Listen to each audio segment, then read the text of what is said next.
பிதாவாகிய தேவனுக்கும் ஆண்டவரும் இரட்சகரும் மீட்பருமான இயேசு கிறிஸ்துவுக்கும் ஆவியான தேவனுக்கும் துதியும் கனமும் புகழும் உண்டாவதாக. தேவாதி தேவனுக்கு கரங்களை தட்டி நம்ம எல்லாருமாய் நன்றி செலுத்துகிறோம். த ஹோலி ஜீசஸ் என்ற இந்த சபையில், நம்முடைய கிளை சபையில் இந்த நாளில் உங்கள் எல்லாரையும் நான் காண்பதில் உண்மையில் பெருமகிழ்ச்சி அடைகிறேன். உங்கள் எல்லாரையும் ஆண்டவருக்கு நேராய் நடத்துகிற சபையினுடைய மெய்ப்பராக பாஸ்டர் கிறிஸ்டி அவர்களை தேவன் தானே முன்குறித்து தேர்ந்தெடுத்து அபிஷேகித்து கர்த்தருக்கு நேராய் உங்கள் எல்லாரையும் நடத்துகிறார். அவர் அதிகமாக ஜெப வாஞ்சை உள்ளவராக, ஆத்ம பாரம் உள்ளவராக, எந்த வீடாக இருந்தாலும் சரி ஓடி வந்து அவர்களுக்காக ஜெபிக்கிற இதயம் உள்ளவராக கர்த்தர் அவரை அபிஷேகம் செய்து வைத்திருக்கிறார். ஆகவே இந்த நாட்களில் உங்களோடு நான் இருப்பதற்காக தேவனுக்கு நான் நன்றி செலுத்துகிறேன். நான் உடனே தேவனுடைய செய்தியை நாம் கேட்போம். தயவுசெய்து எல்லாரும் எழுந்து நின்று பரிசுத்த மத்தேயு 22ஆம் அதிகாரத்தில் வசனங்கள் 1 to 14 வரைக்கும், மத்தேயு 22ஆம் அதிகாரத்தில் வசனம் 1 to 14 வரைக்கும் இந்த வேத வசனத்தை தமிழ், ஆங்கிலம், கன்னடம் எந்தெந்த பாஷையில் நீங்கள் படிக்கின்றீர்களோ அந்தந்த பாஷையில் சத்தமாக எல்லாருமா உற்சாகத்தோடு சத்தமாக இந்த வேத பகுதிகளை என்னோடு சேர்ந்து படிக்கும்படி உங்களை அன்பாய் நான் கேட்டுக்கொள்கிறேன். இயேசு மறுபடியும் அவர்களோடு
விருந்தினர்களால் நிறைந்தது. விருந்தாளிகளை பார்க்கும்படி ராஜா உள்ளே பிரவேசித்த போது கல்யாண வஸ்திரம் தரித்திராத ஒரு மனுஷனை அங்கே கண்டு, சிநேகிதனே, நீ கல்யாண வஸ்திரம் இல்லாதவனாய் இங்கே எப்படி வந்தாய் என்று கேட்டார். அதற்கு அவர், அப்பொழுது ராஜா பணிவிடைக்காரரை நோக்கி, இவனை கையும் காலமாய் கட்டி கொண்டு போய் அழுகையும் பற்கடிப்பும் உண்டாயிருக்கிற புறம்பான இருளிலே போடுங்கள் என்றார். அந்தபடி அழைக்கப்பட்டவர்களோ அநேகர், தெரிந்து கொள்ளப்பட்டவர்களோ சிலர். கண்களை மூடுவோம். ஆண்டவரே, அழைக்கப்பட்ட அநேகரில் நீ தெரிந்து கொண்டப்பட்ட சிலரில் நானும் ஒருவளாய் நானும் என் மனைவி பிள்ளைகளும், நானும் என் கணவனும் பிள்ளைகளும், நானும் என் குடும்பமும் ஆண்டவரே உம்முடைய அந்த நித்திய அழைப்புக்கு சொந்தமானவர்களாய் இருக்கும்படி எனக்கு தயவு காட்டுங்க ஆண்டவரே. நான் சொந்த வழியில் என் இஷ்டத்துக்கு என் வழியில் போனதெல்லாம் அடைத்து போடுங்க ஆண்டவரே. என் குடும்பமும் என் பிள்ளைகளும் அவங்க இஷ்டத்துக்கு ஒரு வழியில் போகாதபடி தடுத்து நிறுத்துங்க ஆண்டவரே. எங்கள் இஷ்டத்துக்கு நாங்கள் எதையோ கும்பிட்டு கொண்டு தெரியாதபடி எங்களை தடுத்து நிறுத்துங்க ஆண்டவரே. எங்கள் வழியெல்லாம் ஆண்டவரை அடைத்து போட்டு எங்கள் ஆண்டவராக இயேசுவே உம்முடைய நித்திய வழியில், உம்முடைய பரிசுத்த வழியில், உம்முடைய மீட்பின் வழியில், உம்முடைய சத்தியத்தின் வழியில் எங்களை நீ நடத்தும்படி, உன் பக்கம் இழுத்து கொள்ளும்படி நாங்கள் தாழ்மையோடு வேண்டிக் கொள்கிறோம் ஆண்டவரே. உன் பக்கம் எங்களை இழுத்து கொள்ளும். என் உயிருள்ள வரைக்கும் உம்மையே ஆராதிப்பேன். என் உயிருள்ள வரைக்கும் உம்மையே நான் வணங்குவேன். என் உயிருள்ள வரைக்கும் என் வீடு ஒரு துதி வீடாய் மாற்றுவேன், ஒரு ஜப வீடாய் மாற்றுவேன். நான் உம்மையே ஆராதிப்பேன் என்று சொல்லி இந்த பரிசுத்த ஆராதனையில் ஆண்டவராகிய இயேசுவின் சமூகத்தில் உங்களையே முழுவதுமாக கொடுத்து நம்ம எல்லாருமாய் பரிசுத்தாவின் பிரசன்னத்தோடு கூட தேவ சத்தியத்தை நாம் கேட்போம். வாரும் தூய ஆவியே, உம் பிரசன்னத்தை வாஞ்சிக்கிறோம். வல்லமையால் எம்மை நிரப்பி நீராளுகை செய்யோ. ஜீவ தண்ணி நீரே, தாகம் தீர்க்கும் ஊற்று, ஆலோசனை கர்த்தரே, எம்மை ஆளுகை செய்யோ. ஜீவ தண்ணி நீரே,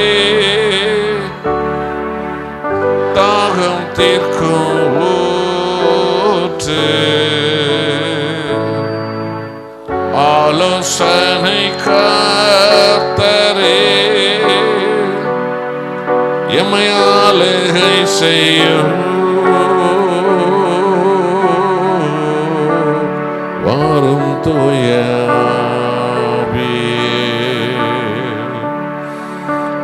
பிரசன்னத்தை வாஞ்சிக்கிறோம்.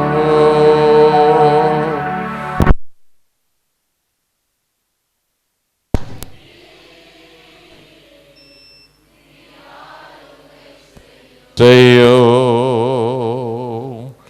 வல்லமையால் எம்மை நிரப்பி நீராளுகை செய்யோ. எல்லாரும் தேவாதி தேவனை ஸ்தோத்திரிப்போம். அப்பா ஸ்தோத்திரம், ஆண்டவரே ஸ்தோத்திரம், ஆவியானவரே மை துதிக்கிறோம், ஜீவனுள்ள கடவுளே மை துதிக்கிறோம், எங்களை தேடி வந்த ஆண்டவராக இயேசுவே மை துதிக்கிறோம், இம்மானுவேலனே மை துதிக்கிறோம், ஜீவனை கொடுத்து எங்களை தெரிந்து கொண்டவரே மை துதிக்கிறோம், தகுதியில்லாத எங்களை எல்லாம் அழைத்தீரே மை துதிக்கிறோம், தேவ ராஜ்யத்துக்கு பரலோக ராஜ்யத்துக்கு என்று எங்களை பிரித்தெடுத்தவரே மை துதிக்கிறோம். தேவனே, உமக்கு சித்தமானது செய்ய எங்களை அபிஷேகியும் ராஜா. உமக்கு பிரியமானது செய்ய எங்களை அபிஷேகியும். உமக்கு விருப்பமில்லாத எந்த காரியத்தையும் நீ தடுத்து நிறுத்தும் தேவனே. இதோ இந்த சபை குடும்பங்களை, சபை ஊழியக்காரரை உம்முடைய பலத்த கையில் நாங்கள் அர்ப்பணிக்கிறோம். இந்த ஆராதனைக்கு வந்தவர்களுக்கு ஆண்டவரே, முதலாவதாக உமது ரட்சிப்பை பூரணமாய் தாரும். உலக பிரகாரமான வீடு, நிலம், பணம், பொருளான ஆசீர்வாதங்களை இவர்களுக்கு கட்டளிடும் அப்பா. இவர்கள் கையிட்டு செய்யும் வேலைகளை ஆசீர்வதியும். பிள்ளைகள் எல்லோரும் பரிசுத்த ஆவியால் நிரப்பப்பட்டு ஞானத்தினால் வளர்ந்து, ஒழுக்கத்தில் வளர்ந்து, இந்த உலக அசுத்தங்கள் இந்த பிள்ளைகளை யாரையும் தொடாதபடி, செல்போன் இச்சைகள் இந்த பிள்ளைகளை தொடாதபடி, தாய் தகப்பனுக்கு கீழ்ப்படுகிற பிள்ளைகளாக, கல்வி அறிவிலே உயர்ந்த பிள்ளைகளாக, ஆசீர்வாதத்தின் பிள்ளைகளாக, கர்த்தராகிய இயேசுவே உம்மை ஆராதிக்கிற பிள்ளைகளாக இந்த பிள்ளைகள் எல்லாரையும் ஆசீர்வதியும். நாங்கள் ஜீவனுள்ள காலமெல்லாம் ஆராதித்து உம்மையே வணங்கி உம்மையே மகிமைப்படுத்தும்படி தேவன் எங்களை நடத்தும்படி தாழ்மையோடு வேண்டிக் கொள்கிறோம். புகழ் உமக்கே, துதி உமக்கே, ஆராதனை உமக்கே, மகிமை உமக்கே. எங்கள் ஆண்டவர் இயேசு கிறிஸ்துவின் விலையேறப்பெற்ற நாமத்தில் பிதாவே, ஆமென். தேவ பிரசன்னத்தில் நாம் எல்லாரும் அப்படியே உட்கார்வோம். ஜனங்களே, கர்த்தராகிய இயேசு கிறிஸ்துவினுடைய வல்லமை உள்ள கரம் உங்கள் ஒவ்வொருவரையும் தொட்டு உங்கள் ஆவி, ஆத்மா, சரீரத்தை கர்த்தருடைய வல்லமை உள்ள கரம் ஆசீர்வதித்து தேவனுக்கு பிரியமுள்ள, தேவனுக்கு பாத்திரமான ஜனங்களாக நீங்களும் மற்றவர்களும் பிள்ளைகளும் வாழும்படி கர்த்தர் செய்வாராக. வெளிப்படுத்தல் விசேஷம் 16ஆம் அதிகாரத்தில் 15வது வசனத்தை பாருங்கள். இதோ திருடனை போல வருகிறேன், தன் மானம் காணப்படாதபடிக்கு, நிர்வாணமாய் நடவாதபடிக்கு விழித்து கொண்டு தன் வஸ்திரங்களை காத்து கொள்கிறவன் பாக்கியவான்.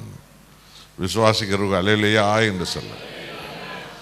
இது இந்த உலகத்தின் இறுதி காலம், இது கடைசி காலம். இன்றைக்கு முழு உலகமும் இஸ்ராயேல் என்ற ஒரு தேசத்தின் மேலேயே இன்றைக்கு பார்வை வந்திருக்கிறது. அரேபிய நாடுகள் இருக்கிற லட்சக்கணக்கான அந்த விரோதிகள், தீவிரவாதிகள் இஸ்ராயேல் என்கிற தேசத்தை அழிப்போம் என்று கங்கணம் கட்டி கொண்டு அவர்கள் இன்றைக்கு போரிடுகிறார்கள். இது பரிசுத்த பைபிளில் ஆண்டவர் இயேசு வருகைக்கு முன்பு நடக்க அடையாளங்கள் என்று சொல்லப்பட்டிருக்கிறது. இது ஒன்றும் தற்செயலாய் நடக்கவில்லை. இஸ்ராயேல் என்ற அந்த தேசத்தை அழிப்போம் என்று ஏறக்குறைய 3500 ஆண்டுகளாக சத்துருக்கள் இஸ்ராயேல் தேசத்தோடு போராடி கொண்டே இருக்கிறார்கள். ஆனால் இதில் என்ன ஆச்சரியம் என்றால், இஸ்ராயேல் தேசத்தை அழிப்போம் என்று எழும்புகிற அரேபிய நாட்டில் இருக்கிற லட்சக்கணக்கான அந்த தீவிரவாதிகள் இந்த 3500 வருஷமாக போராடி கொண்டிருந்தாலும் அந்த இஸ்ரவேலை அழிப்போம் என்று சொன்னவர்கள் தான் அழிந்தார்களே தவிர இஸ்ராயேல் இன்றைக்கும் நிலைத்திருக்கிறது. கைகளை தட்டி கர்த்தருக்கு நன்றி செலுத்துவோம். காரணம் என்ன? இஸ்ராயேல் என்ற தேசம் தேவன் ஆபிரகாமுக்கு வாக்குத்தத்தமாய் கொடுத்த தேசம். ஆதியாகமம் 13ஆம் அதிகாரம் 15ஆம் வசனத்தில் பாருங்கள். கர்த்தராகிய தேவன் ஆபிரகாமை பார்த்து சொன்னார், நீ பார்க்கிற இந்த தேசத்தை உனக்கும் உன் சந்ததிக்கும் என்றென்றைக்கும் இருக்கும்படி. எவ்வளவு காலம் இருக்கும்படி? என்றென்றைக்கும் இருக்கும்படி நான் இதை உனக்கு கொடுத்தேன். ஆக இஸ்ராயேல் என்கிற அந்த தேசம் தேவன் தேர்ந்தெடுத்த யூத ஜனங்களுக்கென்று, ஆபிரகாமின் சந்ததிகளுக்கென்று தேவனாகிய கடவுள் கொடுத்த தேசம்தான் இஸ்ராயேல் என்கிற தேசம். ஆமென் அன்பானவர்களே, எகிப்தில் இஸ்ரவேலர்கள் 430 வருஷம் அடிமைகளாக இருந்தபோது மோசே என்கிற ஊழியக்காரனை அனுப்பி 10க்கு மேற்பட்ட அற்புதங்களை செய்து ஆண்டவராகிய கடவுள் அந்த இஸ்ரவேல் ஜனங்களை வனாந்தரத்தில் நடத்தி பாலும் தேனும் ஓடும் தேசமான அந்த இஸ்ரவேல் தேசத்தில் தான் அவர்களை கொண்டு வந்து சேர்த்தார்.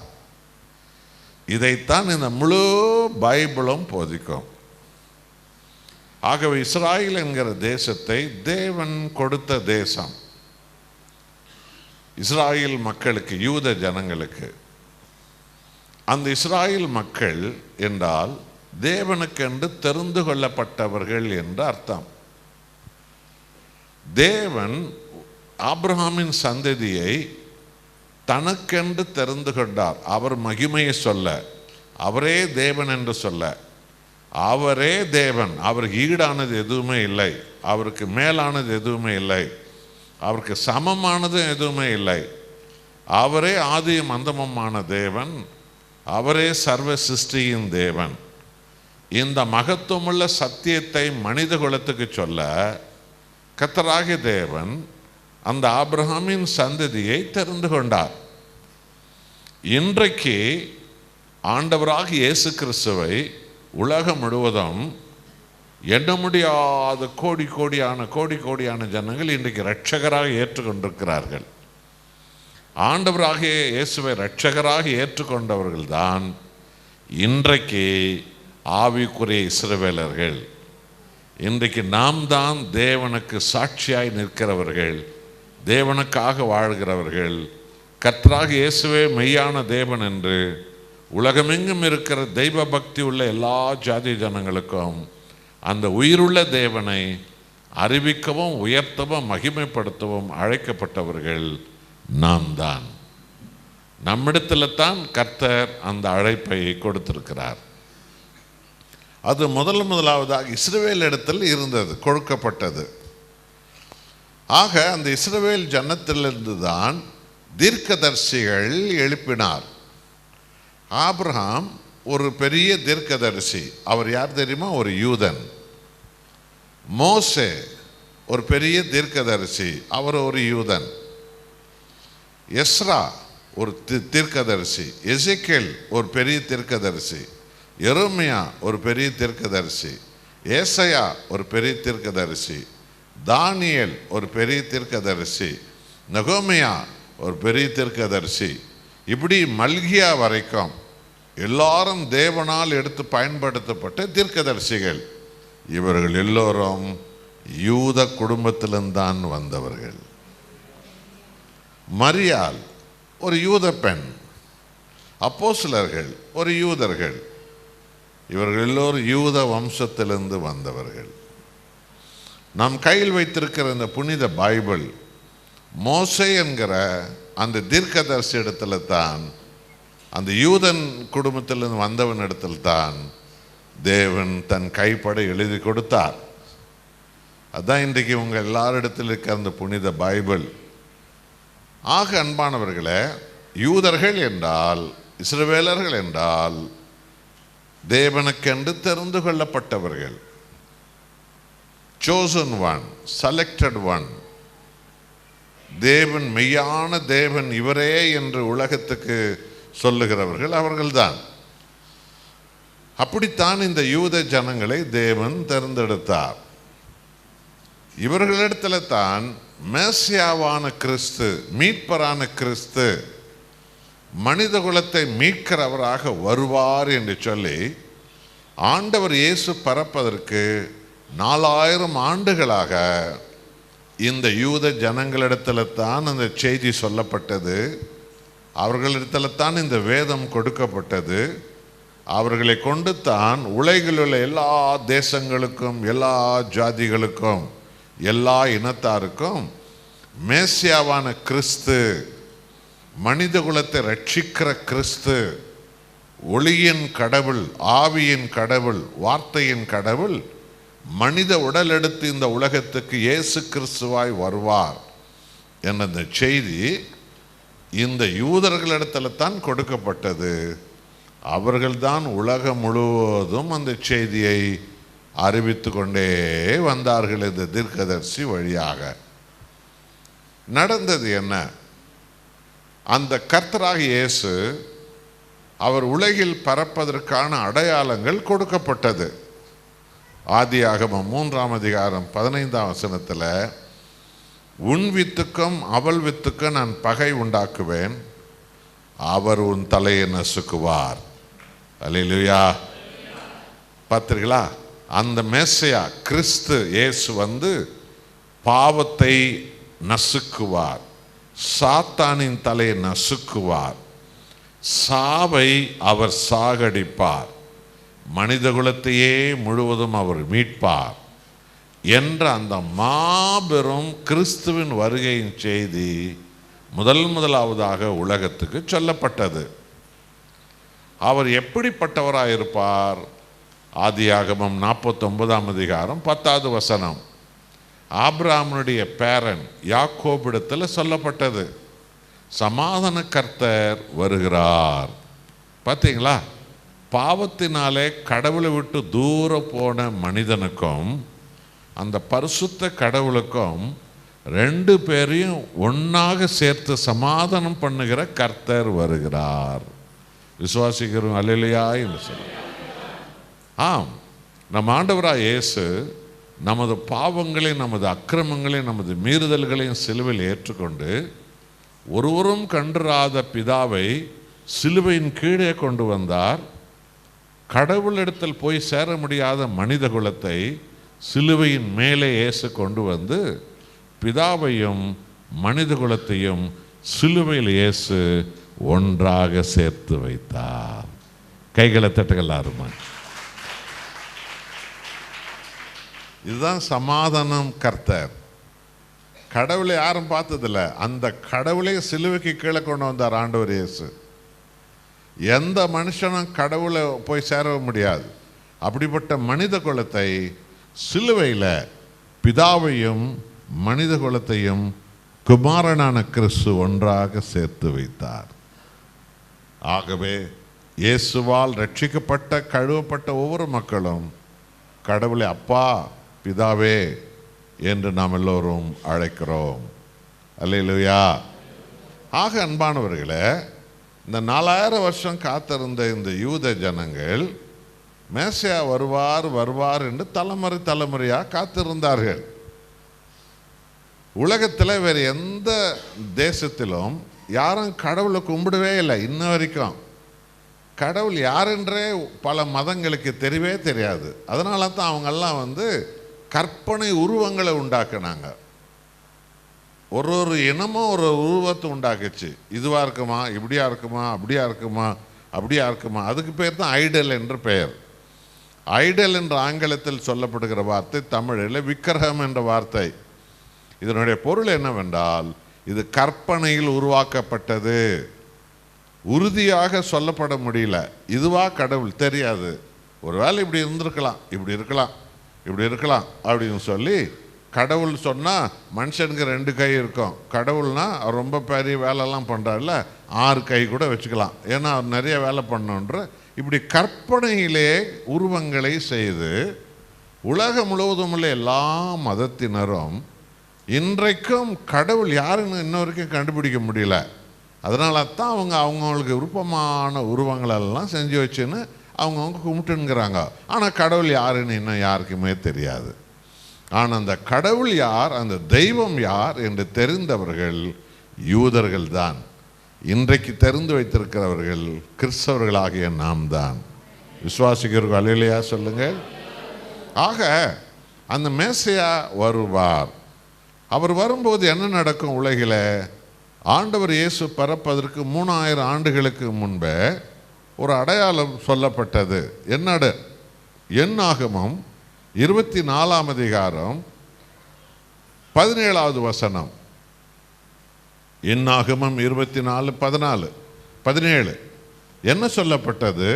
இதோ சமீபமாக இல்லை, அவரை நான் காண்பேன் என்று சொல்லிவிட்டு, யூதாவிலிருந்து ஒரு நட்சத்திரம் உதிக்கும், இஸ்ரவேலிருந்து ஒரு செங்கோல் கிங் வருவார், ராஜா வருவார் என்று இயேசு பிறப்பதற்கு 3500 ஆண்டுகளுக்கு முன்பு இந்த தீர்க்க தரிசனம் சொல்லப்பட்டது.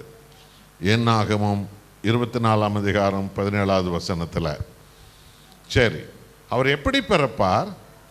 ஏசாயா 7ஆம் அதிகாரம் 14வது வசனம் சொல்லப்பட்டது. கன்னிப்பெண் ஒருத்தி கருதரிப்பாள். நீங்களும் நாமும் அப்பா அம்மா கூடி வாழ்ந்து பிறந்தவங்க நீங்கள் நாமெல்லாம்.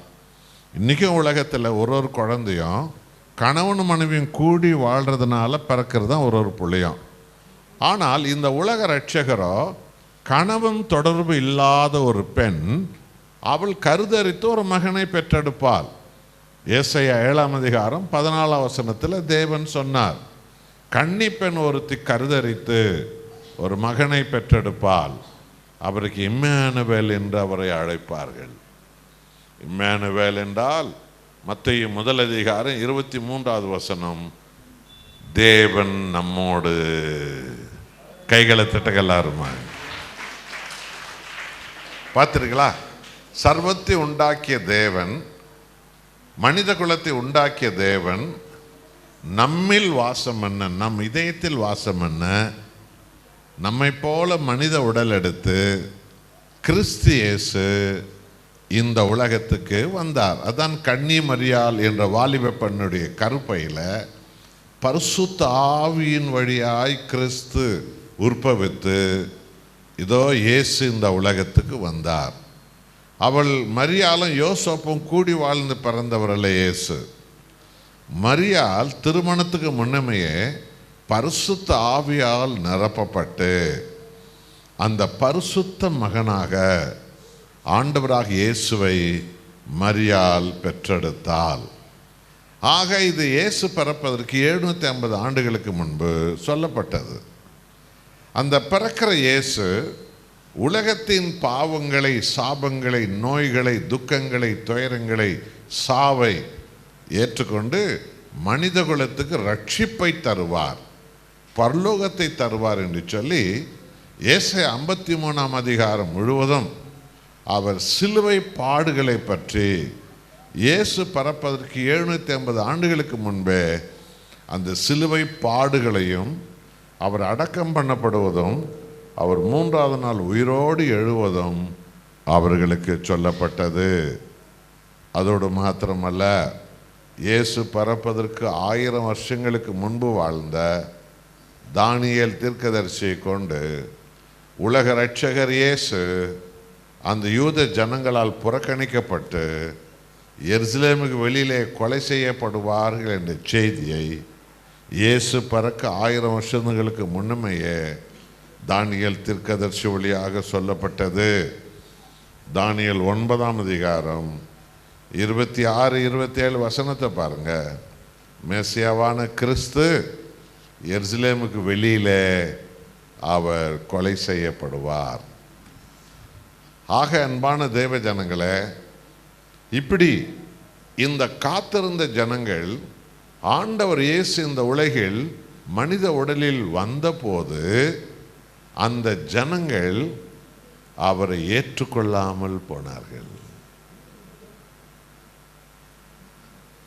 ஏனென்றால் அவர்கள் என்ன நினைத்தார்கள் என்றால், யூதர்கள் மேசியாவான கிறிஸ்து ராஜாவா வருகிறாரே, அப்போ ஒரு பெரிய தங்க நகைகளால், வைர நகைகளால் எல்லாம் ராஜாக்களை போல அணிந்து கொண்டு, அப்படியே லட்சக்கணக்கான மிலிட்ரி எல்லாம் சேர்த்து கொண்டு இந்த இஸ்ரவேல் தேசத்தை சுற்றிலும் இருக்கிற எல்லா எதிரிகளையும் சண்டை போட்டு அவனை அழிக்குவார், இவனை அழிக்குவார், அவனை வெட்டுவார், இவனை குத்துவார், எல்லாரும் நிர்மூலமாக்கிடுவார் அப்படின்னு இவங்க ஒரு கற்பனை பண்ணி வச்சிருந்தாங்க. ஏன்னா ராஜானா எப்படி இருப்பார்?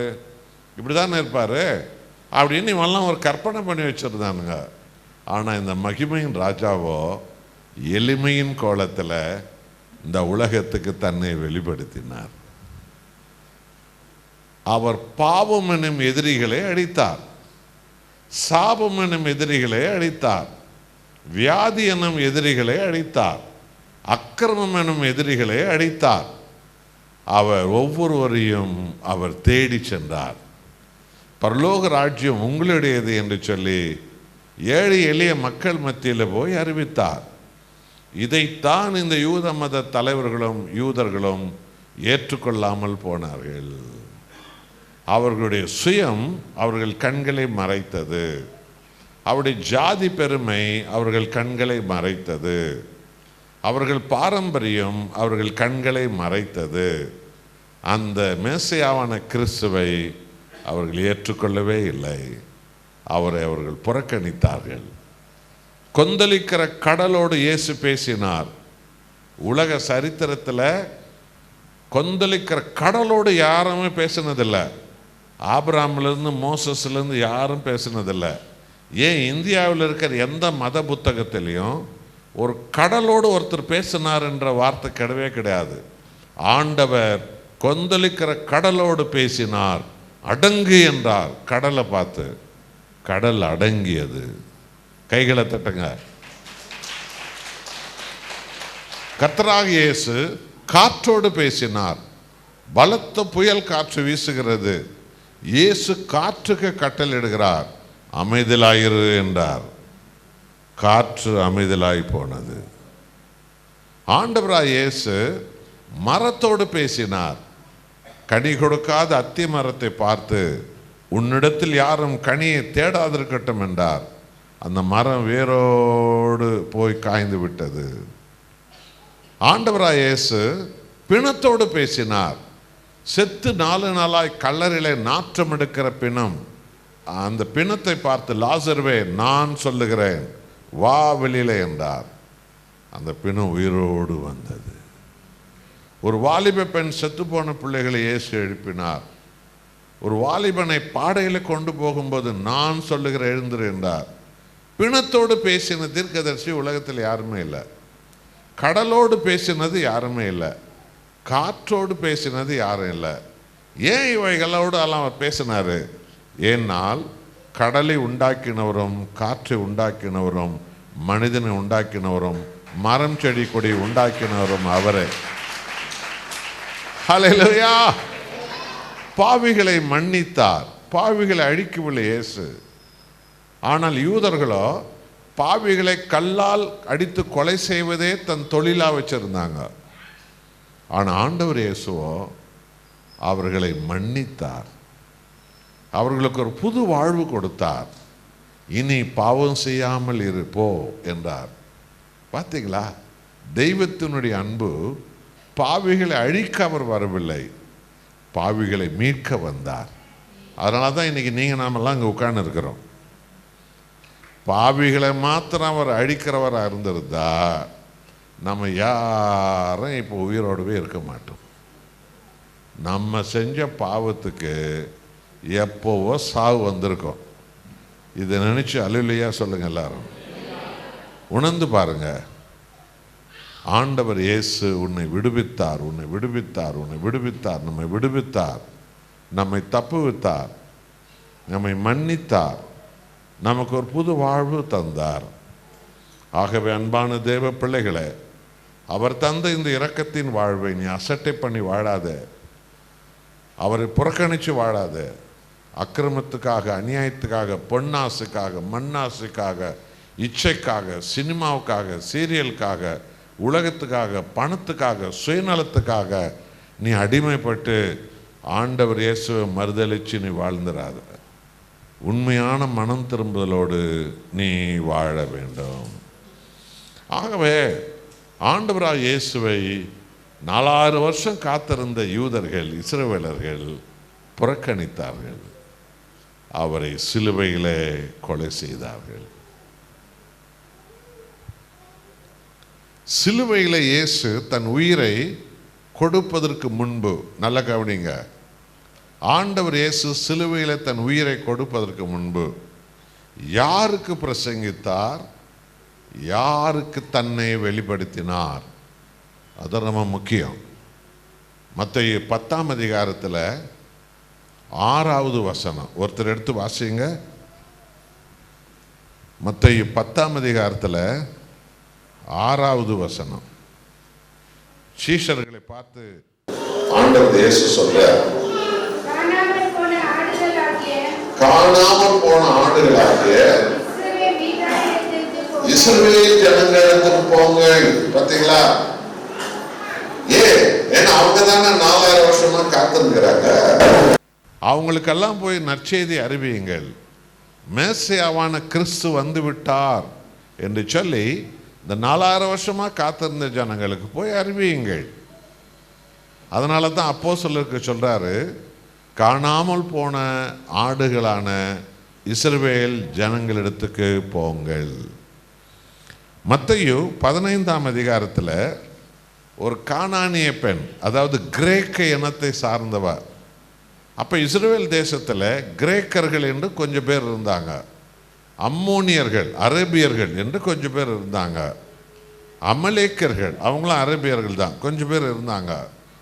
ஆனால் ஆண்டவர் இயேசுவோ அந்த கிரேக்கர் இடத்துல அம்மோனியர் இடத்துல போய் பிரசங்கிக்கவில்லை, யூதர்களிடத்தில் தான் பிரசங்கித்தார். ஏன்றால் அவர்கள் கையில் தான் பைபிள் இருந்தது, அவர்கள் தான் மீட்பர் இயேசு வருவார் என்று காத்திருந்தவர்கள். அவர்களுக்கு தான் அற்புதம் செய்தார், அவர்களுக்கு தான் பிரசங்கித்தார். ஒரு முறை ஆண்டவர் இயேசுவிடத்தில் இந்த கானானிய பெண், கிரேக்க நாட்டை சார்ந்த பெண், என் மகளை பிசாசு பிடித்திருக்கிறது, உதவி செய்யுங்க ஆண்டவரே என்று ஆண்டவர் இயேசுவிடத்தில் வந்து கேட்டபோது ஆண்டவர் இயேசு அவளை பார்த்து என்ன சொன்னார்? இந்த மத்தேயு 15ஆம் அதிகாரத்தில் 24வது வசனம் படிக்கிறாரு, கேளுங்க. இஸ்ரவேல் வீட்டாரிடத்திற்கு அனுப்பப்பட்டேனே என்று மற்றபடி அல்ல. தேவன் எல்லாவற்றிலும் உண்மை உள்ளவர். காத்திருந்த மக்களுக்கு கடைசி வரைக்கும் தன்னை வெளிப்படுத்தி கொண்டே இருந்தார்.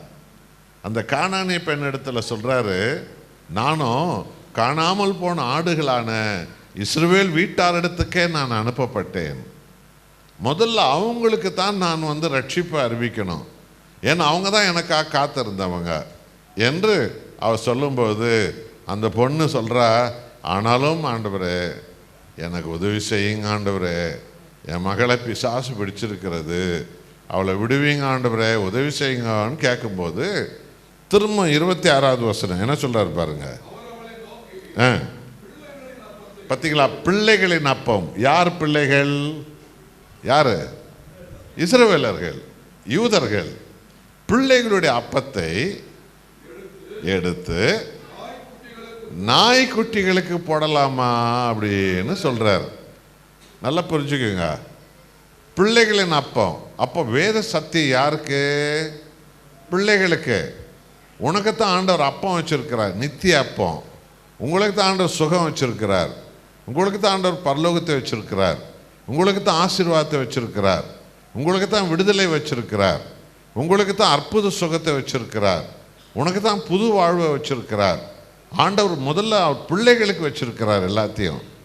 உனக்கு தான் முதல்ல ஆண்டவர் கூப்பிட்டு கூப்பிட்டு உனக்கு கொடுக்குறாரு, உன்னை தேடி தேடி உனக்கு கொடுக்குறாரு அவருடைய அப்பத்தை, அவருடைய ஜீவ சத்தியத்தை.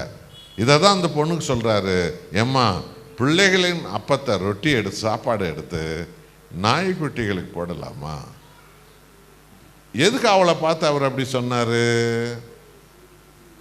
என்கிட்ட ஒரு முறை திராவிட கழகம்னு ஒன்று இருக்குது திரும்ப தமிழ்நாட்டில், இந்த கடவுள் இல்லை என்று சொல்கிற ஒரு இயக்கம் திராவிட கழகம்.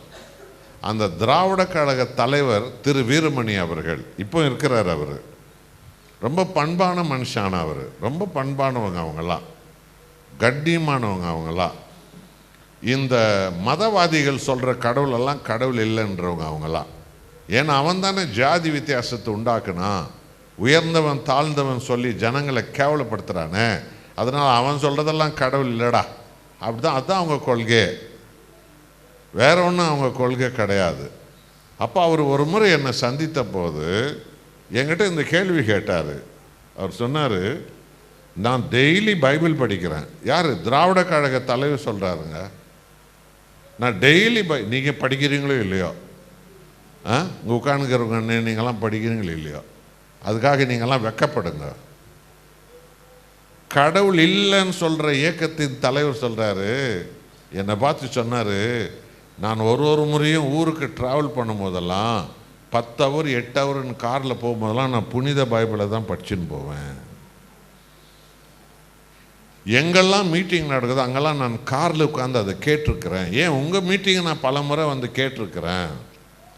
நீங்கள் சென்னையில் பெரியார் திடலில் வந்து எவ்வளோ முறை மீட்டிங் வச்சுங்க, அப்போல்லாம் நான் அந்த காம்பவுண்டில் தான் அவங்க வீடு, நான் மாடியில் உட்காந்து நான் கேட்டிருப்பேன்.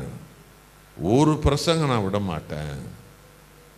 ஆனால் நான் கேட்குறது என்னன்னா, இந்த கிறிஸ்தவங்க போதிக்கிறதுல எதனா தவறு இருக்குதா கண்டுபிடிக்கத்தான்.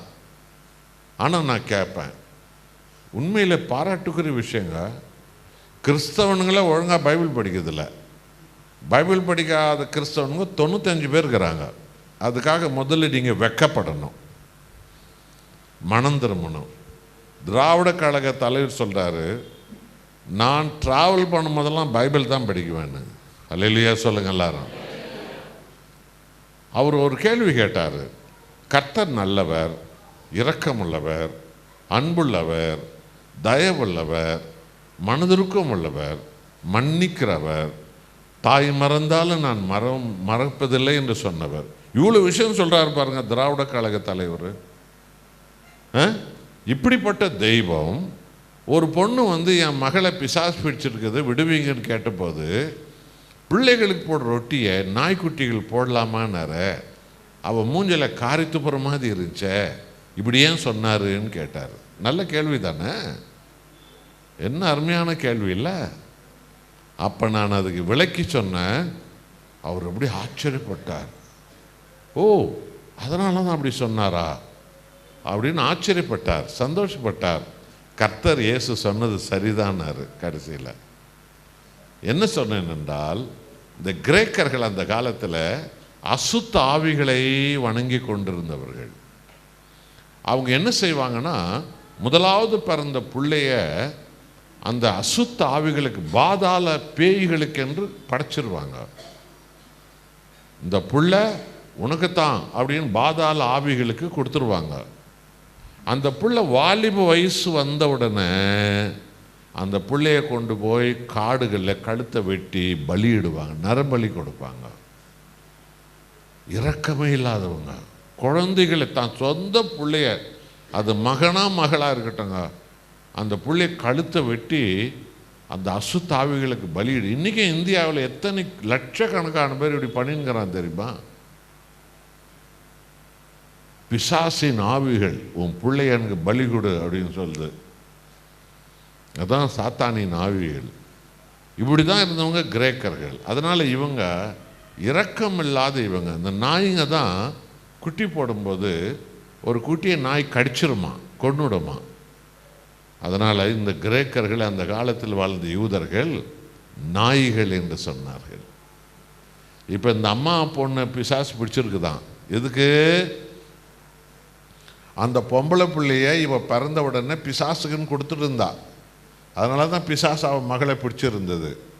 ஆனால் இயேசு அநேக இடத்துல பிசாசுகளை துரத்தி விடுதலை கொடுக்கறதை இவ பார்த்துட்டு, ஐயோ நான் எவ்வளோ பெரிய தவறு பண்ண இருந்தேனே அப்படின்னு சொல்லிட்டு மனம் வருந்தி இப்போ ஆண்டவர்கிட்ட வந்து கேட்குறா. அப்போ தான் ஆண்டவர் சொல்கிறாரு, பிள்ளைகளுக்கு போடுறத நாய்க்குட்டிகளுக்கு போடலாமா?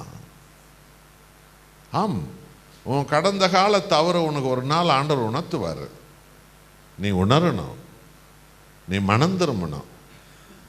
நீ வாழ்ந்த அக்கிரமமான வாழ்க்கை ஒரு நாள் உனக்கு உணர்த்துவார். ஒரு கட்டி வந்துக்குதுன்னா அந்த கட்டி அறுத்து தானே எடுக்கணும். அப்போ உனக்கு நோயாக தானே இருக்கும். உனக்கு நோவாக இருக்கலாம், ஆனால் நீ சுகமாக வாழணும்னா அந்த கட்டியை அறுத்து தான் எடுக்கணும். இந்த ஆப்ரேஷனை தான் ஆண்டவர் எல்லாரும் வாழ்க்கையிலும் செய்கிறார். ஒரு நாள் அவளுக்கும் செஞ்சார்.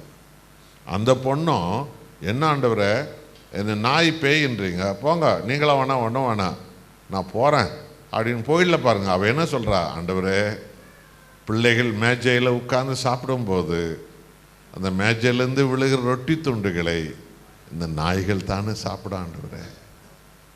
அவ்வளோ தாழ்த்துறாவோ, ரொட்டி துண்டுகளை நாய்ங்க தானே தின்ன ஆண்டவரே, அதனால எனக்கு ரொட்டி துண்டை கொடுங்க ஆண்டவரே. அப்பொழுதுதான் ஆண்டவர் சொன்னார், பெண்ணே உன் விசுவாசம் பெரியது. கைகளை தட்டுங்களாரும். ஹல்லேலூயா. அப்ப அவ என்ன பாட்டு பாடினாளா? பாட்டு பாடினாலா இல்லையா? பாடல. அவ என்ன ஜெபம் பண்ணாளா? இல்லை. மாறாக என் கர்த்தராகிய இயேசுவால் தான் ஆகும் என்று சொல்லி அவரையே பற்றி கொண்டாள். அதான் விசுவாசம். விசுவாசிக்கிற அல்லையா சொல்லுங்க. உங்க வாழ்க்கையில கூட ஆண்டவர் சில இடத்துல அடிக்குவாரு. அவரே நீ பிடிச்சுக்கோ, ஆண்டவரே உங்களை நான் விட மாட்டேன், என்னை நீங்க விடுவிச்சுத்தான் தீரணும், எனக்கு பதில் சொல்லித்தான் தீரணும்னு நீங்க பிடிச்சுக்கணும். அதுதான் விசுவாசம். உன்னை ஆண்டவர் உயர்த்துவார். அல்லேலூயா. ஆக இந்த பெண்ணிடத்துல சொன்னாரு, இஸ்ரவேலர்கள் முதலாவது சிதறிப்போன இஸ்ரவேலர்கள் திருப்தி அடையிட்டோன்னு சொன்னார். பார்த்தீங்களா? இப்போ இந்த இஸ்ரவேலர்கள் ஆண்டவரை வெறுத்துட்டாங்க. இத்தனை அற்புதம் செய்து அவர்களிடத்தில் தன்னை வெளிப்படுத்தியும், அவர்களை தேடி தேடி போய் வெளிப்படுத்தியும், ஆண்டவராக இயேசுவை மெஸ்ஸையாவாக கிறிஸ்துவாக அவங்க ஏற்றுக்கவே இல்லை. அவரை யூத மத தலைவர்கள் இருந்து எல்லாரும் சேர்ந்து சிலுவையில் கொலை செய்தாங்க. இப்படி அவனுங்க செய்வானுங்கன்னு தானியேல் புஸ்தகத்தில் சொல்லி வச்சிருக்கிறாரு. ஏசாயா 53ஆம் அதிகாரத்தில் சொல்லி வச்சிருக்கிறாரு. அவர் உலகத்தின் பாவங்களை சுமந்து சிலுவையில் உயிர் கொடுத்துட்டாரு. இப்போ 3ஆவது நாள் உயிரோடு எழுந்து என்ன பண்ணாரு? மார்க் 16ஆம் அதிகாரம் 15வது வசனம் வாசிங்க. அவர்களை நோக்கி உலகமெங்கும் போய் சர்வ சிருஷ்டிக்கும் சுவிசேஷத்தை அறிவித்து அவர்களை என்னுடைய சீஷர்களாக மாற்றுங்கள். கைகளை தட்டுகளாருமா. முதல்ல சிலுவையில் உயிர் கொடுக்கிறதுக்கு முன்னாடி எங்க அனுப்பினாரு? இஸ்ரவேல் இடத்துல ஒரு குழந்தைக்கு சொல்லிக் கொடுப்பது போல பரிசுத்த ஆவியானவர் எங்களை கொண்டு உங்களிடத்துல பேசி கொண்டிருக்கிறார். ஒரு சின்ன புள்ள கூட இதை புரிஞ்சுக்கோ. ஒன்றும் தெரியாத, பைபிளே படிக்காத யாரோ ஒரு இந்து மனுஷன், ஒரு மற்ற மதத்தை சார்ந்த கூட இதை புரிஞ்சுக்குவான், தெளிவாக புரிஞ்சுக்குவான். சிலுவையில் இயேசு பலியாவதற்கு முன்பு அவர் தன்னை முதலாவது யாருக்கு வெளிப்படுத்தினார்? இஸ்ரவேலர்களுக்கு. யாரிடத்துல பிரசங்கித்தார்? இஸ்ரவேலரிடத்துல. யாருக்கு அற்புதம் செய்தார்? இஸ்ரவேலருக்கு அற்புதம் செய்தார். தன் சீஷர்களை எங்கே போய் போதிக்கும்படி சொன்னார்? இஸ்ரவேலிடத்தில் போதிக்கும்படி சொன்னார். கடைசியில் சிலுவையில் தன் உயிரை கொடுத்து உலகத்தின் பாவங்களை அழித்த பிறகு சாவை சாகடித்து விட்டு 3ஆவது நாள் உயிரோடு எழுந்து இப்போ ஆண்டவர் தன் சீஷரை பார்த்து என்ன சொல்லுகிறார்? நீங்கள் உலகமெங்கும் புறப்பட்டு போங்கள். கைகளை தட்டுங்கள் அருமா. பாத்தியா? சிலுவையிலே ஆண்டவர் இயேசு அவர் உயிரை கொடுப்பதற்கு முன்பு யூதர்களிடத்தில் தான் வெளிப்பட்டார், யூதர்களுக்குத்தான் போதித்தார், யூதர்களுக்குத்தான் அற்புதம் பண்ணார், யூதர்களிடத்தில் தான் அந்த தெய்வம் தன்னை வெளிப்படுத்தினார், அவர்களிடத்தில் தான் தன்னை ஆண்டவர் காட்டினார். இதைத்தான் இந்த சுவிசேஷம் எல்லாம் சொல்லும். ஆனால் அவர்களோ அவர்களுடைய அக்கிரமத்தினாலே, அவர்களுடைய அகங்காரத்தினாலே, அவர்களுடைய சுயத்தினாலே, அவர்களுடைய பாரம்பரியத்தினாலே அவரை தள்ளிவிட்டார்கள். இன்றைக்கும் கிறிஸ்தவர்களே எச்சரிக்கை. உனக்குத்தான் ஆண்டவர் இன்றைக்கு அதிகமாக தன்னை வெளிப்படுத்துகிறாரு. வார வாரம் சபைகளிலே ஆவியானவர் உங்களுக்கு போதிக்கிறார். இதே ரோடில் இருக்கிற புறஜாதிகள் யாரும் இதெல்லாம் கேட்டதே இல்லை. ஆனால் அவன் கடவுளை தேடிங்கிறான். ஆனால் அந்த கடவுள் தன்னை உங்களை தேடி வந்து உங்களுக்கு பிரசங்கிக்கிறாரு. எச்சரிக்கை. அதிகம் கொடுக்கப்பட்டவனிடத்துல அதிகம் கேட்கப்படும்.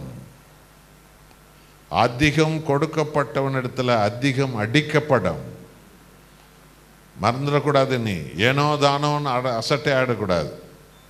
ஊர் உலகத்தில் உன் சொந்த பந்தம் மாமா மச்சான் சித்தப்பா பெரியப்பா கேட்காத சத்தியத்தெல்லாம் நீ கேட்குறிய. அப்போ நீ எவ்வளோ அக்கிரமத்தை விட்டு மனம் திரும்பி இருக்கணும், பாவத்தை விட்டு மனம் திரும்பி இருக்கணும், துன்மார்க்கத்தை விட்டு மனம் திரும்பி இருக்கணும். நீ எவ்வளோ ஒரு உத்தம வாழ்க்கை வாழணும். உன் உத்தம வாழ்க்கை பார்த்தான்னு உன் சொந்தக்காரனெல்லாம் ஆண்டவர்கிட்ட வரணும். உன் உத்தம வாழ்க்கை பார்த்தான்னு உன் ஜாதி ஜனங்களும் ஆண்டவர்கிட்ட வரணும். அப்போ நீ இவ்வளோ பிரசங்கம் கேட்காத மற்ற ஜனங்களோட கேவலமாக நீ வாழ்ந்தனா, அதைத்தான் யூதர்கள் அன்னைக்கு செஞ்சாங்க. ஆண்டவர் அவர்களை தள்ளிவிட்டார்.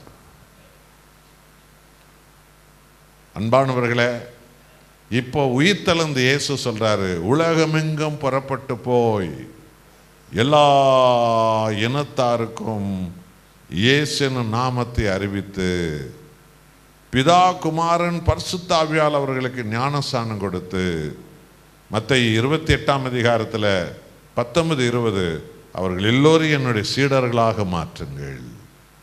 அல்லேலூயா. ஆக இன்றைக்கு வாசிக்கப்பட்ட வேத பகுதி இதைத்தான் நமக்கு சொல்லுகிறது. ஒரு ராஜா தன் மகனுக்கு கல்யாணம் பண்ண தீர்மானித்தார்.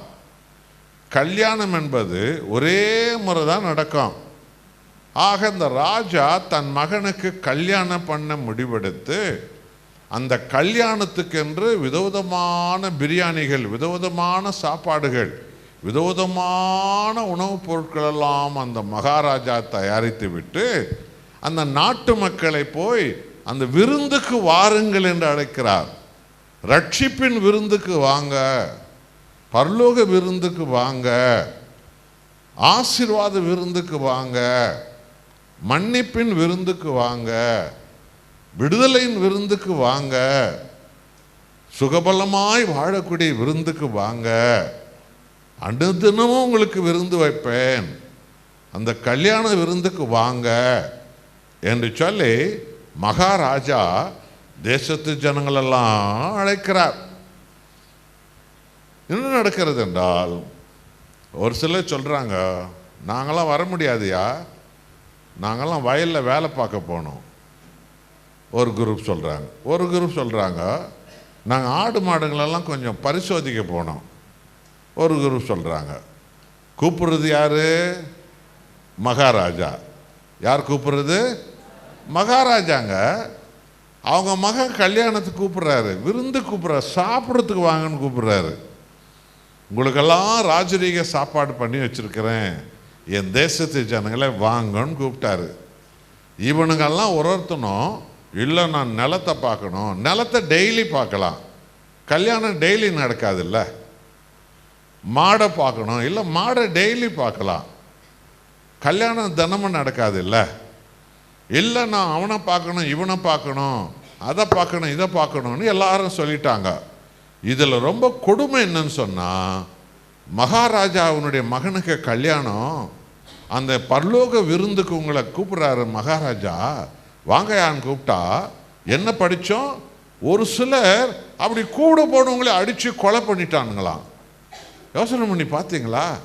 எதுக்கு கூப்பிட்டாரு மகாராஜா? விருந்துக்கு கூப்பிட்டாரு. நித்திய வாழ்வு விருந்துக்கு உங்களை கூப்பிடுறாரு, பரலோக விருந்துக்கு உங்களை கூப்பிடுறாரு மகாராஜா, ஆசீர்வாத விருந்துக்கு உங்களை கூப்பிடுறாரு. தம்பி தங்கச்சி அம்மா ஐயா உங்களை அபிஷேக விருந்துக்கு கூப்பிடுறாரு.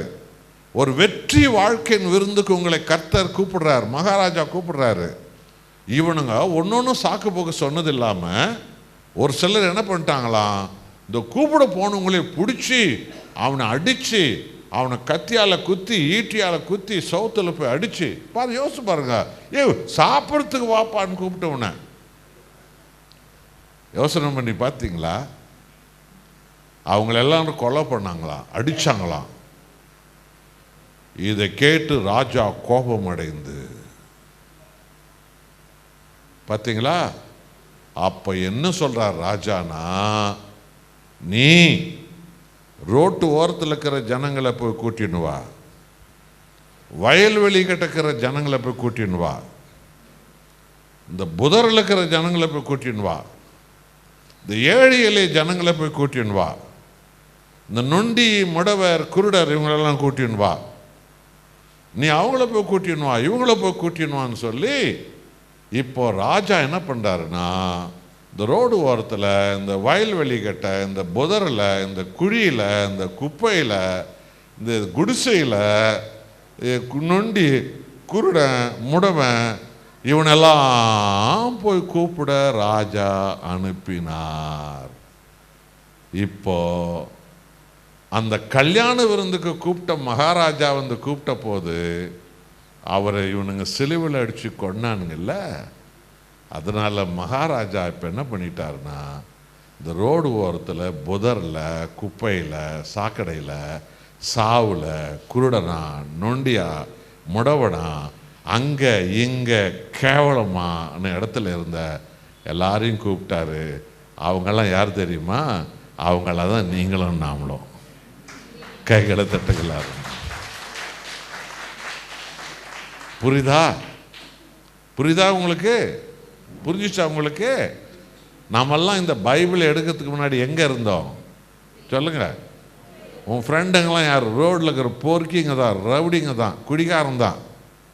ஊர்கதை பேசுகிற மத்தியில் தான் தங்கச்சி நீ உட்கார்ந்த, சண்டைக்காரியா நீ இருந்த, துன்மார்க்கியா நீ இருந்த, கோணலான வழியில் நீ இருந்த, குப்பையான வழியில் நீ இருந்த, விதவிதமான சிலைகளை, விதவிதமான விக்கிரங்களை செஞ்சுட்டு அதுக்கு முன்னாடி நீ பாதாள பேய்களால் பிடிச்ச இடத்துல நீ உட்கார்ந்து இருந்த. அந்த மகாராஜா அவருடைய ஜீவனை கொடுத்ததுனால இன்றைக்கு தகுதியில்லாத நம்மையெல்லாம் அந்த மகாராஜா தேர்ந்தெடுத்திருக்கிறார். அல்லேலூயா. இதுதான் இந்த சத்தியம், இதுதான் இந்த சத்தியம். ஆகவே அந்த அழைக்கப்பட்டவர்கள் எல்லாரும் அவரை புறக்கணிச்சிட்டாங்க. அழைக்கப்படாத ரோடு ஓரத்திலிருந்து என்னை தேர்ந்தெடுத்தாரு. பாதாள குழியில் நான் இருந்தேன், என்னை ஆண்டவர் தேடி வந்தார்.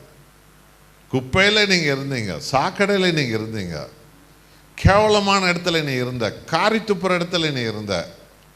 சீ நீ எல்லாம் ஒரு மனுஷனா, சீ நீ எல்லாம் ஒரு பொம்பளையா அப்படின்னு 4 பேரும் சொந்தக்காரெல்லாம் பேசுகிற இடத்துல நீ இருந்த. அங்கிருந்தான் கர்த்தர் இயேசு உன்னை ரட்சித்தார். அங்கிருந்தான் உன்னை தூக்கி எடுத்தார். இன்னைக்கு உன்னை எங்கே உட்கார வச்சுக்கிறாருன்னு தெரியுதா? Brother, praise lord brother, praise lord sister, ஐயா பிரைஸ் லார்டியா, அம்மா பிரைஸ் லார்டம்மா, கை கூப்பி கூப்பிட்ற இடத்துல உன்னை கர்த்தர் உட்கார வச்சுக்கிறார் அவருடைய ராஜரீக அரண்மனையில். விளங்குதா? அப்போ வாழ்நாளெல்லாம் அந்த தேவனுக்கு நாம் நன்றி சொல்லி சொல்லிலையா வாழணும்?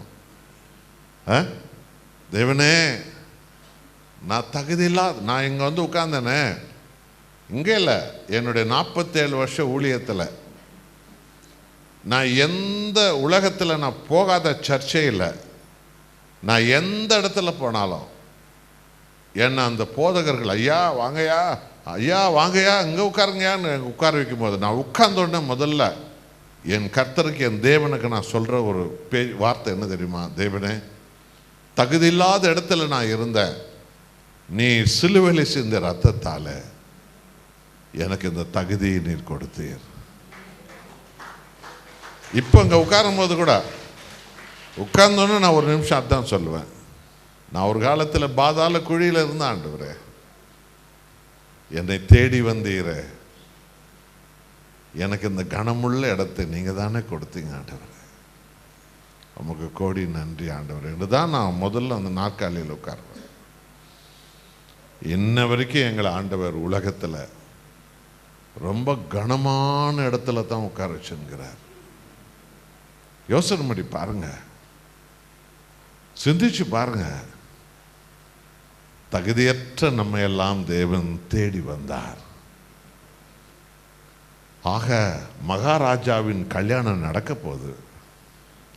மணவாளனான கிறிஸ்து வரப்போகிறார். அவருடைய இரத்தத்தால் கழுவப்பட்டு அவருடைய ஆவியால் கழுவப்பட்ட உங்களை நம்ம எல்லாம் சபையை மணவாட்டியாக தேவன் தேர்ந்தெடுத்திருக்கிறார். அந்த மணவாளன் இயேசு வந்து மணவாட்டியான ஆத்துமாக்களை இயேசு தன்னோடு இணைத்து கொள்கிறார். அதுதான் அந்த நித்திய கல்யாணம். இருமணம் ஒரு மணமாவது தான் திருமணம் இல்லையா? 2 பேர் ஒன்றாயிட்டாங்க கல்யாணத்தில். ஒரு கல்யாணத்தில் சொல்லுவாங்க, இனி நீங்கள் இருவர் அல்ல ஒருவர் தான். 2 பேர் ஒன்றா சேர்ந்துட்டீங்க தேவனுக்குள்ள, நீங்கள் ஒருத்தர் தான் அப்படின்னு சொல்லுவாங்க. இதை தான் கர்த்தராகிய இயேசு வருகையில் அவருடைய மணவாட்டி சபைகள் எடுக்கப்படும். அவரோடு கூட நாம் ஒன்று சேர்ந்து மகிமை அடைவது. அல்லேலூயா, அல்லேலூயா. மகிமை உமக்கன்றோ, எல்லோரும் மாட்சிமை உமக்கன்றோ,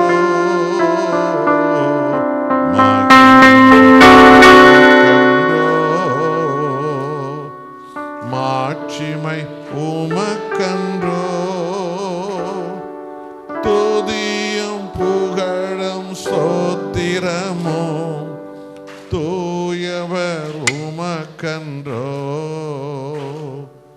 துதியும் புகழும் ஸ்தோத்திரமோ தூயவர் உமக்கன்றோ. ஆராதனை எல்லாரும் கைகளை வைத்து ஆராதனை. கேமரா கொஞ்சம் திருப்புங்க. ஆராதனை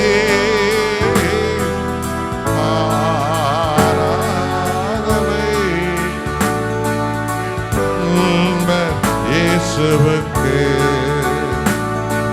என் நண்பர் இயேசுவுக்கு மகிமை உமக்கன்றோ. விலையேற பெற்ற உம் இரத்தத்தால் விடுதலை கொடுத்தே, விலையேற பெற்ற உம் இரத்தத்தால் விடுதலை கொடுத்தே, ராஜாக்களாக லேவியராக உமக்கென தெரிந்து கொண்டே, ராஜாக்களாக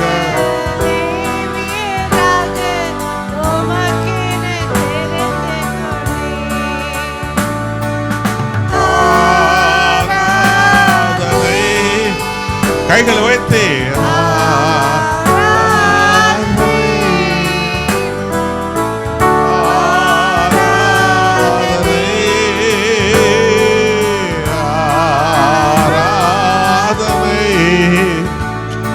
என் நண்பர் இயேசுவுக்கு,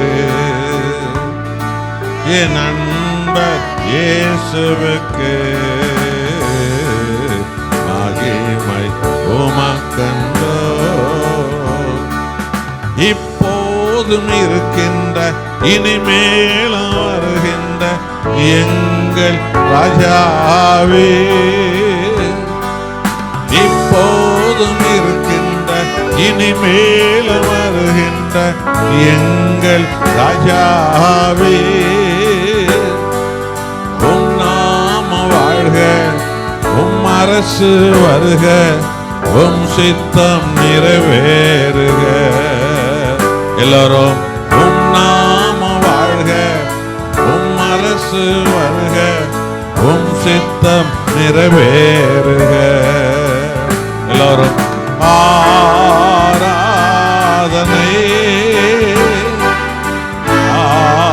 ஆராதனை ஆராதனை ஆராதனை என் நண்பர் இயேசுவுக்கு, என் நண்பர் இயேசுவுக்கு மகிமை உமக்கன்றோ. அல்லேலூயா. யோவான் 14ஆம் அதிகாரத்தில் முதல் 3 வசனங்களிலே ஆண்டவராக இயேசு கிறிஸ்து மணவாளனாய் தனது சபையை, தனது ஜனங்களை மணவாட்டியாய் அவர் அழைத்து கொண்டு போக வருகிற செய்தியை நமக்கு திட்டவட்டமாய் சொல்லியிருப்பதை நீங்கள் காணலாம். உங்கள் இருதயம் கலங்காதிருப்பதாக, தேவனிடத்தில் நீங்கள் விசுவாசமாய் இருங்கள், என்னிடத்திலும் நீங்கள் விசுவாசமாய் இருங்கள். என் பிதாவின் வீட்டில் அநேக வாசஸ்தலங்கள் உண்டு. அப்படி இல்லாதிருந்தால் நான் உங்களுக்கு சொல்லியிருப்பேன். ஒரு ஸ்தலத்தை, ஒரு வீட்டை உங்களுக்கென்று ஆயத்தம் பண்ண நான் போகிறேன். நான் போய் உங்களுக்காக அந்த ஸ்தலத்தை ஆயத்த பண்ணின பின்பு நான் இருக்கிற இடத்துல நீங்களும் இருக்கும்படி இதோ மறுபடியும் நான் வந்து உங்களை என்னிடத்தில் அழைத்து செல்லுவேன். ஹல்லேலூயா. ஆக அன்பானவர்களே, அப்போஸ்தலர் 20:28 சொல்கிறது, தேவன் தன் சொந்த இரத்தத்தால் சபையை சம்பாதித்தார். எப்படி சபை உண்டானதா? ஆண்டவராய் இயேசு சிந்திய இரத்தத்தால். நல்லா புரிஞ்சுக்கணும், சபை என்று சொன்னால் இந்த கட்டிடம் அல்ல. இந்த கட்டிடம் அல்ல சபை என்றால். எந்த கட்டிடம் அல்ல சபை என்றால். சபை என்றால் நீங்களும் நாமும் தான். இப்ப நாம் இங்க ஆராதனை பண்றதுனால தான் இந்த பில்டிங்கே சபைன்னு பேரு. இங்க நம்ம ஆராதனை பண்ணாம நம்ம வெளியில இருந்துட்டோம்னா இந்த பில்டிங்க்கு சபைன்னு பேர் இல்லை. இந்த பில்டிங் ஒரு கோடனா கூட வாடகைக்கு கொள்ளலாம்ல. அரிசி மூட்டை அடக்கி வைக்கலாம், சிமெண்ட் மூட்டை அடக்கி வைக்கலாம். வாடகை யார் கொடுக்குறான்னு அவனுக்குன்னு சொல்லி விட்டுருக்கலாம்ல, விடலாம் இல்லை. இப்போ நம்ம சபை இருக்குது, பெரிய சபை. அங்கே போய் ஆராதனை பண்ண தான் அதுக்கு சபைன்னு பேர். அங்கே ஆராதனை பண்ணலன்னா அது ஒரு கோடன். அது அங்கே அரிசி மூட்டை கூட அடுக்கி வைக்கலாம், சிமெண்ட் மூட்டை கூட அடுக்கி வைக்கலாம். எதனா கம்பெனி துணிமணி தைக்கிற இடமா கூட அதை இடத்த மாற்றிடலாம். புரியுதா? அப்போ சபை என்றால் ஆண்டவர் இயேசு தன்னுடைய இரத்தத்தை சிந்தி உயிரை கொடுத்து அவர் மீட்டு கொண்ட ஒவ்வொரு மகனும் மகளும் தான் சபை. விசுவாசிகள் இல்லையா சொல்லுங்க. ஆக தேவன் தன் சொந்த இரத்தத்தால் சபையை ஸ்தாபித்தார். அப்போ உங்களெல்லாம் ஆண்டவர் அவருடைய இரத்தத்தால் உங்களை நம்ம எல்லாம் ஆண்டவர் மீட்டிருக்கிறார். புரியுதுங்களா? ஆகவே என்ன நடக்கிறது என்றால், இங்கே பாருங்க, நான் போய் உங்களுக்கு ஒரு வீட்டை கட்டிவிட்டு நான் திரும்பவும் வருவேன். வந்து என் இரத்தத்தை ஊற்றி என் உயிரை கொடுத்து மீட்டு கொண்ட என் ஜனங்களே, உங்களுக்கு எல்லாருக்கும் பரலோகத்தில் நித்திய வீட்டை நான் கட்டிவிட்டு நான் திரும்ப வந்து உங்கள் எல்லாரையும் நான் அழைத்து கொண்டு போய் என்னோடு நித்தியமாய் நீங்கள் இருக்கும்படி அந்த நித்திய வீட்டில் உங்களை நான் உட்கார வைப்பேன். அல்லேலூயா. இந்த அடிப்படையில் தான் மேசையா வந்து கிறிஸ்து வந்து நம்ம எல்லாம் பரலோகத்துக்கு அழைத்து செல்ல போறாரு என்ற இந்த சத்தியத்தின்படி தான் யூதர்களில் இன்ன வரைக்கும் யூதர்கள் வந்து என்ன பண்ணாங்கன்னா அதை வாழ்க்கையாக பாரம்பரியமாக வச்சாங்க. என்ன பண்ணாங்கன்னா, ஒரு யூத வாலிபன் ஒரு பொண்ணை கல்யாணம் பண்ணுறான்னா அவன் என்ன பண்ணுவானா, அந்த பொண்ணை குடும்பத்தோடு போய் அந்த பொண்ணை பார்த்து அவளை நிச்சயம் பண்ணுவான். முதலாவது என்கேஜ்மெண்ட் ஆகிடும். நிச்சயம் பண்ணிட்டு ஒவ்வொரு யூத வாலிபனும் மேசியாவை போல கிறிஸ்துவை போலவே இன்றைக்கும் யூத வாலிபர்கள்லாம் ஒரு பொண்ணு என்கேஜ்மெண்ட் பண்ணிட்டு நிச்சயம் பண்ணிட்டு அவன் போய் அவன் சம்பாதித்ததில் ஒரு வீட்டை கட்டுவான். அல்லேலூயா. அவன் எதுக்கு முன்னாடி வேலை செஞ்சுருக்கிறான், இனிமே வேலை செய்ய போகிறான். அவன் சம்பாரிச்சதில் ஒரு இடத்த வாங்கி ஒரு வீட்டை, புது வீட்டை கட்டியிருப்பான். அந்த வீட்டை கட்டி முடிச்சுட்டு மேலதாளங்களோடு வரிசைகளோடு அந்த மேலதாள சத்தத்தோடு அவன் ஊர்வலமாக வந்து தான் நிச்சயம் பண்ண அந்த பொண்ணை கல்யாணம் பண்ணின அந்த வாலிபன், யூத வாலிபன், அந்த புது வீட்டுக்கு போய் சேர்ந்துருவான். மேசியா என்ன செய்தாரோ நான் உங்களுக்கு ஒரு வீட்டை கட்டிட்டு வருவேன்னு சொல்லிக்கிறாருல்ல. அப்போ மணவாட்டியான உங்களை நம்ம எல்லாம் ஆண்டவர் இயேசு என்ன பண்ணாருன்னா, கல்வாரி மலையில தான் உயிரை உங்களுக்காக கொடுத்து தான் ரத்தத்தை சிந்தி நம்ம எல்லாம் ஆண்டவர் மீட்டு கொண்டு என்ன பண்ணாருன்னா, பரிசுத்த ஆவி என்னும் மோதிரத்தை நமக்கு போட்டிருக்கிறாரு. விசுவாசிக்கிற இல்லையா சொல்லுங்க. நம்மை பரிசுத்த ஆவியால் முத்திரை போட்டுட்டாரு. நாம் நிச்சயம் பண்ணப்பட்டிருக்கிறோம். யாருக்கு? மணவாளனான இயேசு கிறிஸ்துவுக்கு. நீ கிறிஸ்துவுக்குரியவன், நீ கர்த்தருக்குரிய மகன், நீ கர்த்தருக்குரிய மகள். ஒரு ஊழியக்காரன் கர்த்தருக்குரியவன், இந்த சபை கர்த்தருக்குரியது. உலகம் முழுவதும் இருக்கிற எல்லா ஜனங்களும் தேவனுக்குரியவர்கள். உன்னை ஆண்டவர் தன் உயிரை கொடுத்து உன்னை மீட்டிருக்கிறார். தம்பி, தங்கச்சி, அம்மா, ஐயா, நீ ஆண்டவருக்கு சொந்தமானவன். நீ கர்த்தராக இயேசுவுக்கு சொந்தமானவன். நீ தேவனுக்கு சொந்தமானவன். உன்னை ஆண்டவர் முத்திரை போட்டிருக்கிறார் பரிசுத்த ஆவியால. என்னை முத்திரை போட்டிருக்கிறார் பரிசுத்த ஆவியால. நம்மளை நிச்சயம் பண்ணார் கல்வாரி மலையில.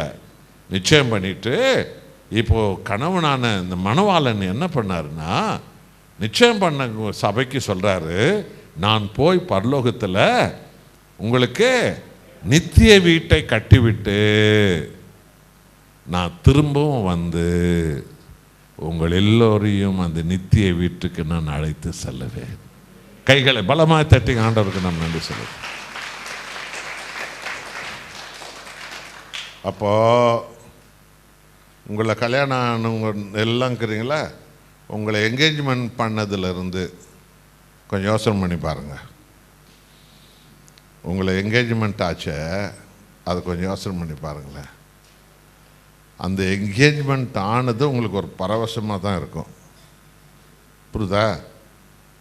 அதுக்கு முன்னாடி நீ என்கேஜ்மெண்ட் ஆகிறதுக்கு முன்னாடி நீ ரோடில் யார் கூட பேசியிருந்த, ஜன்னலில் யார் கூட பேசியிருந்த, ஃபோனில் யார் கூட பேசியிருந்த, காலேஜில் யார் கூட பேசியிருந்த, பஸ் ஸ்டாண்டில் யார் கூட பேசியிருந்த, யாரோ வீட்டுக்கு போய் யார் கூட பேசியிருந்த, அவங்க வீட்டுக்கு போய் யார் கூட பேசியிருந்த, அங்கெல்லாம் போயிருந்த, இங்கெல்லாம் போயிருந்த.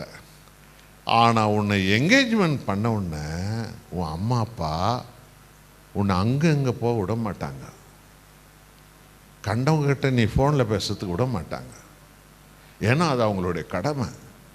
இந்த பொம்பளை பிள்ளைய யாருக்கு நிச்சயம் பண்ணியிருக்கிறோமோ அந்த மகன் கையில் இவளை அர்ப்பணிக்கிற வரைக்கும் இந்த பொம்பளை பிள்ளைய அப்படி பத்திரமா பாதுகாக்கணும்னு சொல்லிட்டு அம்மா அப்பாலாம் தீர்மானம் பண்ணுவாங்க இல்லையா?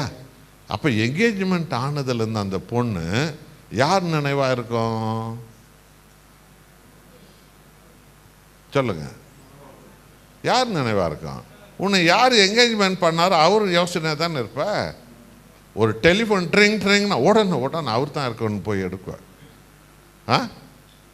ஏதோ ஒரு லெட்டர் வந்தால் அவர் தான் அனுப்பிட்டுக்கிறார், எழுதிக்கிறார் போல் தருது. அந்த எண்ணம் தான் உனக்கு இருக்கும். நீ திரும்ப ஜன்னலில் போகிற வரவங்களை பார்த்துன்னுக்குவியா?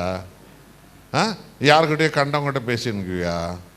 நீ சும்மா எங்கேயோ போய் சுற்றிட்டு ராத்திரி 12:30 மணிக்கு வீட்டுக்கு வருவியா? ஒரு நாளை நீ வரமாட்ட. உன்னை யாரும் அனுமதிக்க மாட்டாங்க. அது போலத்தான் ஆண்டவராக இயேசு என்கிற மணவாளனுக்கு ஆயத்தமாக்கப்பட்ட மகனே, மகளே, உன் மணவாளனான இயேசு கிறிஸ்துவுக்கே உன் முழு இதயத்தையும், உன் முழு ஆத்மாவையும், உன் முழு உள்ளத்தையும் அவருக்கே நீ கொடுத்து அவரையே நீ இரவும் பகலும் தேடுகிற மகனாய் மகளாய் நீ வாழும்படி கர்த்தர் உங்களை நம்மை அழைக்கிறார்.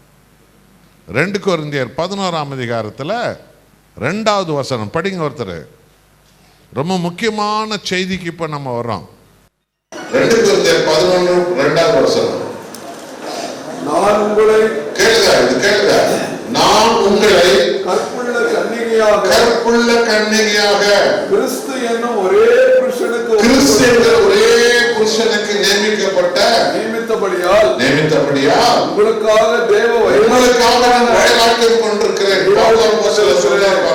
ஒரு சபை ஊழியக்காரனுடைய வழியா தான் என் ஆண்டவராக இயேசுவுக்கு தான் நீ சொந்தம். தம்பி, தங்கச்சி, அம்மா, ஐயா, என் கர்த்தராக இயேசு என்கிற மணவாளனுக்கு தான் நீ சொந்தம். நீ நிச்சயம் பண்ணப்பட்டிருக்கிற. உன்னை கல்வாரி மலையில தன் உயிரை கொடுத்து உன்னை தேர்ந்தெடுத்து பரிசுத்த ஆவியான முத்திரை உனக்கு மோதிரத்தை போட்டு உன்னை தேவன் நிச்சயம் பண்ணி வச்சிருக்கிறாரு. அதனால அந்த கல்யாணம் நடக்கிற வரைக்கும் நீ வேற எங்கேயும் போயிடக்கூடாது, வேற எந்த யோசனை உனக்கு வந்துடக்கூடாது, வேற எந்த சிந்தனை உனக்கு வந்துடக்கூடாது, நீ வழி தப்பி போய்க்கூடாது. அந்த மணவாளனுக்காகவே உன்னை ஆயத்த பண்ணணும்னு சொல்லி அம்மா அப்பா எவ்வளோ வைராக்கியமாக இருக்கிறாங்களோ, அப்போ சபை ஊழியக்காரரான பவுல் சொல்கிறாரு, உங்களை கிறிஸ்டியன்கிற மணவாளனுக்காகவே நான் உங்களை ஆயத்த பண்ணின்னு இருக்கிறேன். 3வது வசனத்தை படிங்கன்னு சொல்ற பாருங்க. சர்ப்பமானது பாம்பானது தன்னுடைய தந்திரத்தினாலே ஏவாளை வஞ்சித்தது ஏவாளை ஏமாத்தினது போல உங்கள் மனதும் கிறிஸ்துவை பற்றிய உண்மை நின்று விலகும்படி கெடுக்கப்படி உன்னை ஏமாத்திடுவானோ சொல்லி நான் வாஞ்சியா இருக்கிறேன். புரியுதா? இப்ப நீ இயேசுவுக்கு சொந்தம், அந்த தேவனையே நீ ஆராதிக்கணும், அந்த தேவனையே நீ வணங்கணும், அந்த தேவனுடைய வார்த்தைப்படி நீ நடக்கணும், அந்த தேவனுக்காகவே நீ வாழணும். நீ இப்படியெல்லாம் ஆயத்தம் பண்ணப்பட்டிருக்கிற நீ திரும்ப போய் ஏதோ ஒரு சிலையை கும்பிட்டுன்னு இருக்கிற, அங்கே போய் யார் கூட போய் சொந்தக்காரங்க கூட போய் ஏதோ ஒரு சுரூபத்தை கும்பிட்டுங்கிற, அங்கே போய் எவனோ ஒருத்தன் கூட போய் எவனோ செத்தவனை போய் கும்பிட்டுங்கிற, நீ போய் அங்கே போய் ஜோசியம் பார்த்துங்கிற, நீ இங்கே போய் சாஸ்திரம் பார்த்துங்கிற, நீ இங்கே போய் நேரங்காலெல்லாம் பார்த்துங்கிற, நீ யார் கூட போய் அவங்களுக்கு இஷ்டம் போல நீ எதையோ கும்பிட்டு நீ என்னமோ கயிறு கட்டிக்கன்னு, நீ என்னமோ தாயத்து கட்டிக்கன்னு, நீ எதையோ கும்பிட்டுன்னு இருக்கிறன்றது தான். ஒரு பொண்ணு ஒருத்தனுக்காக நிச்சயம் பண்ணிக்கப்பட்டு அதெல்லாம் ஒரு வாரத்திலே மறந்துட்டு பின்ன யாரோ ஒரு பையனோட வெளியே சுற்றினுங்கிறது, யாரோ ஒருத்தனோட வெளியில் பேசினுங்கிறது, யாரோ ஒருத்தனோட டெலிஃபோனில் பேசினுங்கிறது ஒரு வேசித்தனம் இல்லையா? அதுக்கு என்ன பேர்? அதுபோல தான் ஆவிக்குரிய வேசித்தனம் நீங்கள் ஆயிடக்கூடாது. நீங்கள் யாருக்கு சொந்தம்? மணவாளனான இயேசுவுக்கு சொந்தம். கொஞ்சம் யோசனை பண்ணி பாரு. அன்னைக்கு அழைக்கப்பட்டவனெல்லாம் வராத போனதுனால அவனுங்களை தள்ளிட்டு ரோடு ஓரத்தில் இருக்கிற குப்பையில் இருக்கிற சாக்கடையில் இருக்கிற இருட்டில் இருந்த நொண்டியாக இருந்த குருடாக இருந்த முடமாக இருந்த தகுதி இல்லாத இடத்துல இருந்த உன்னை என்னெல்லாம் ராஜா கொண்டு வந்து அரண்மனையில் உட்கார வச்சிருக்கிறாரு. அப்ப அந்த மகாராஜாவுக்கு ஏற்ற மகனா தானே நீ இருக்கணும்.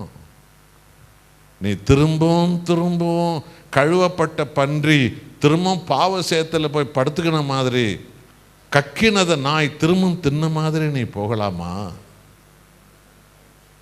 நீ திரும்பவும் கேடானது செஞ்சுக்கணும், பொய்யானது பண்ணிக்கணும், அக்கிரமானது பண்ணிக்கணும், மோசமானதை பண்ணிக்கணும், கலகமானதை நீ செஞ்சுக்கணும், உன் புத்தியை கெடுத்துக்கணும், உன் கண்ணை கெடுத்துக்கணும், சினிமா இச்சை ஆம்பளை பொம்பளை ஆசைன்னு சொல்லி நீ திரியலாமா?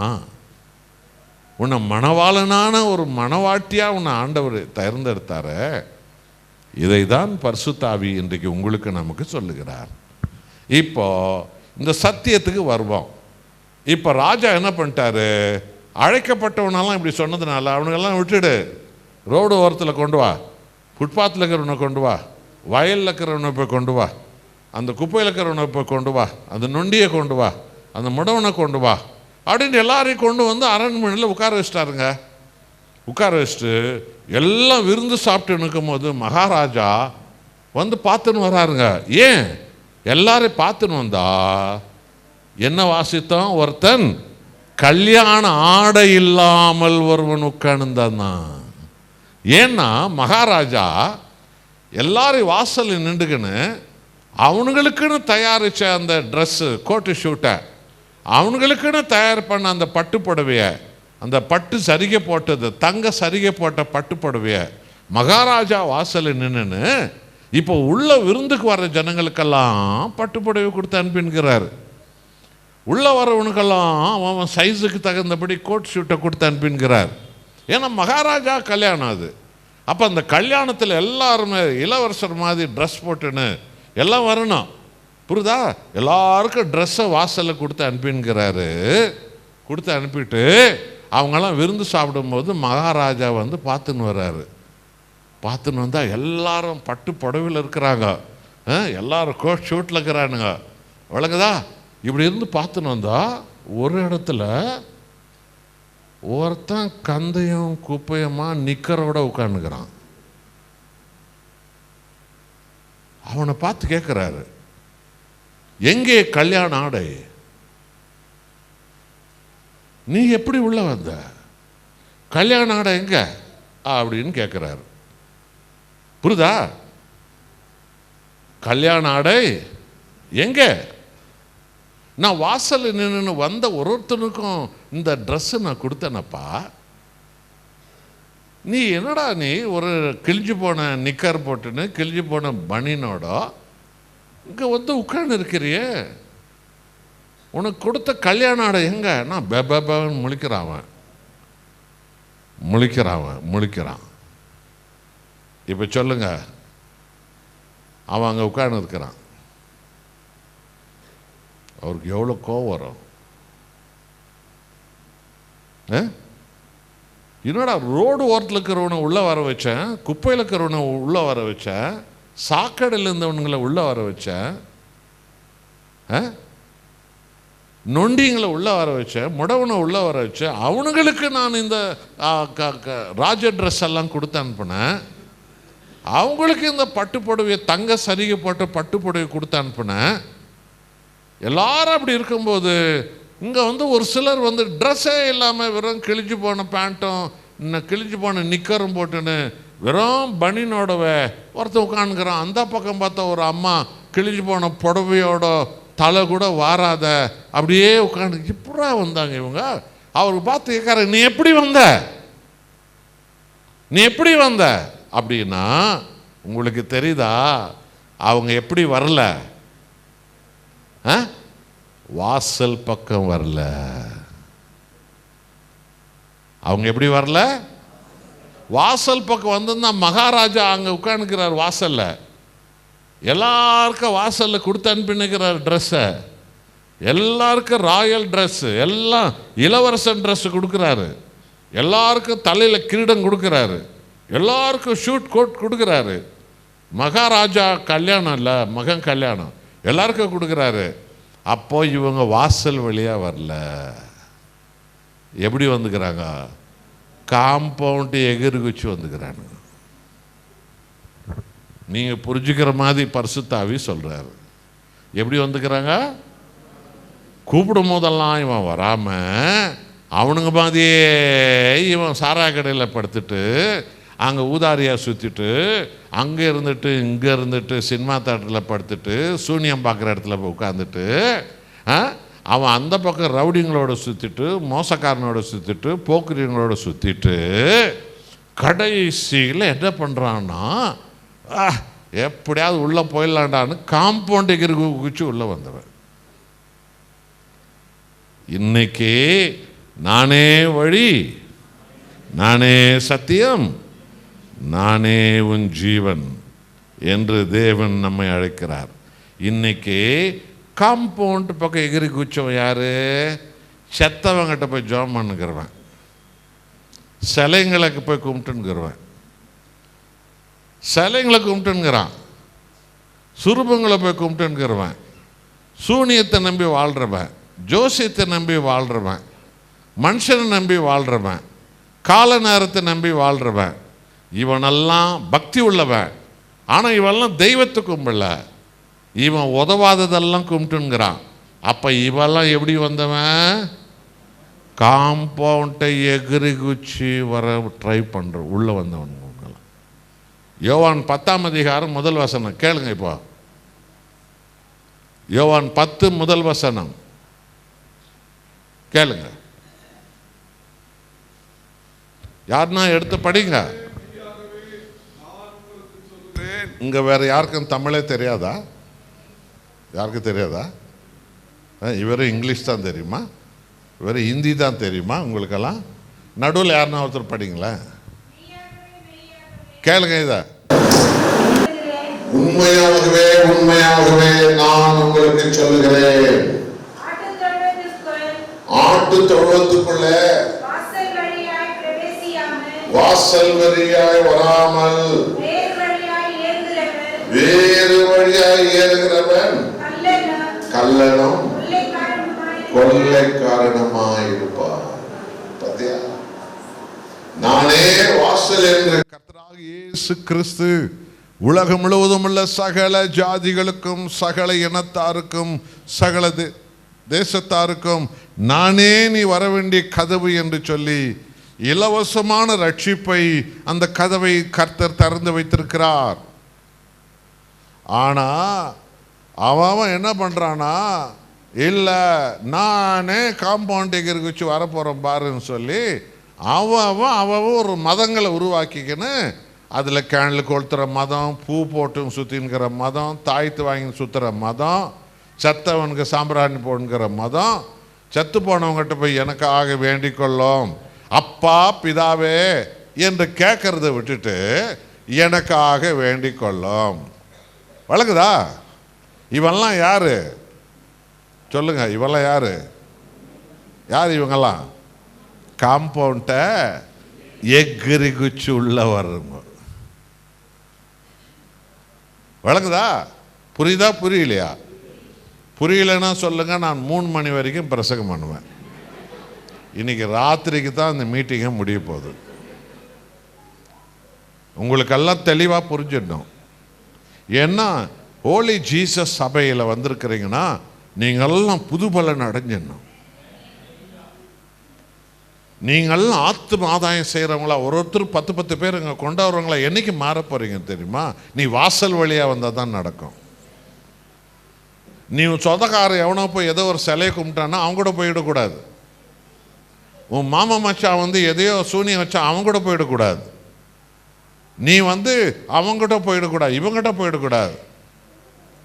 என் அன்பான சகோதரன் ஒரு பையன், ஒரு தம்பி, அவன் சபைக்கு வந்திருந்துவேன், அப்படி இருந்துவேன், இப்படி இருந்துவேன், என்னென்னமோ பண்ணியிருந்துவேன். அவனுக்கு கல்யாணம் நடக்குதுங்க. கல்யாணம் நடக்கும்போது நாளைக்கு கல்யாணம்னா இன்னைக்கு அந்த கல்யாணத்துக்கு அவன் ஃபோட்டோ எடுத்து 2-3 ஃபோட்டோ யாருக்கு அனுப்பிட்டுக்கிறான். அந்த ஃபோட்டோலாம் எனக்கு அனுப்புனாங்க, பார்த்தேன் நான்.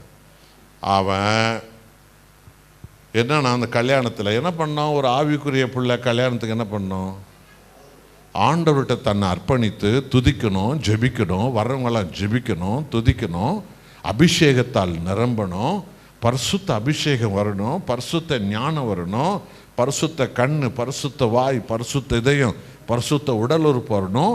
நம்மெல்லாம் துதிக்கணும். நீங்கள் தேவனுடைய பிள்ளைகள், நீங்கள் தேவனுடைய பிள்ளைகள்.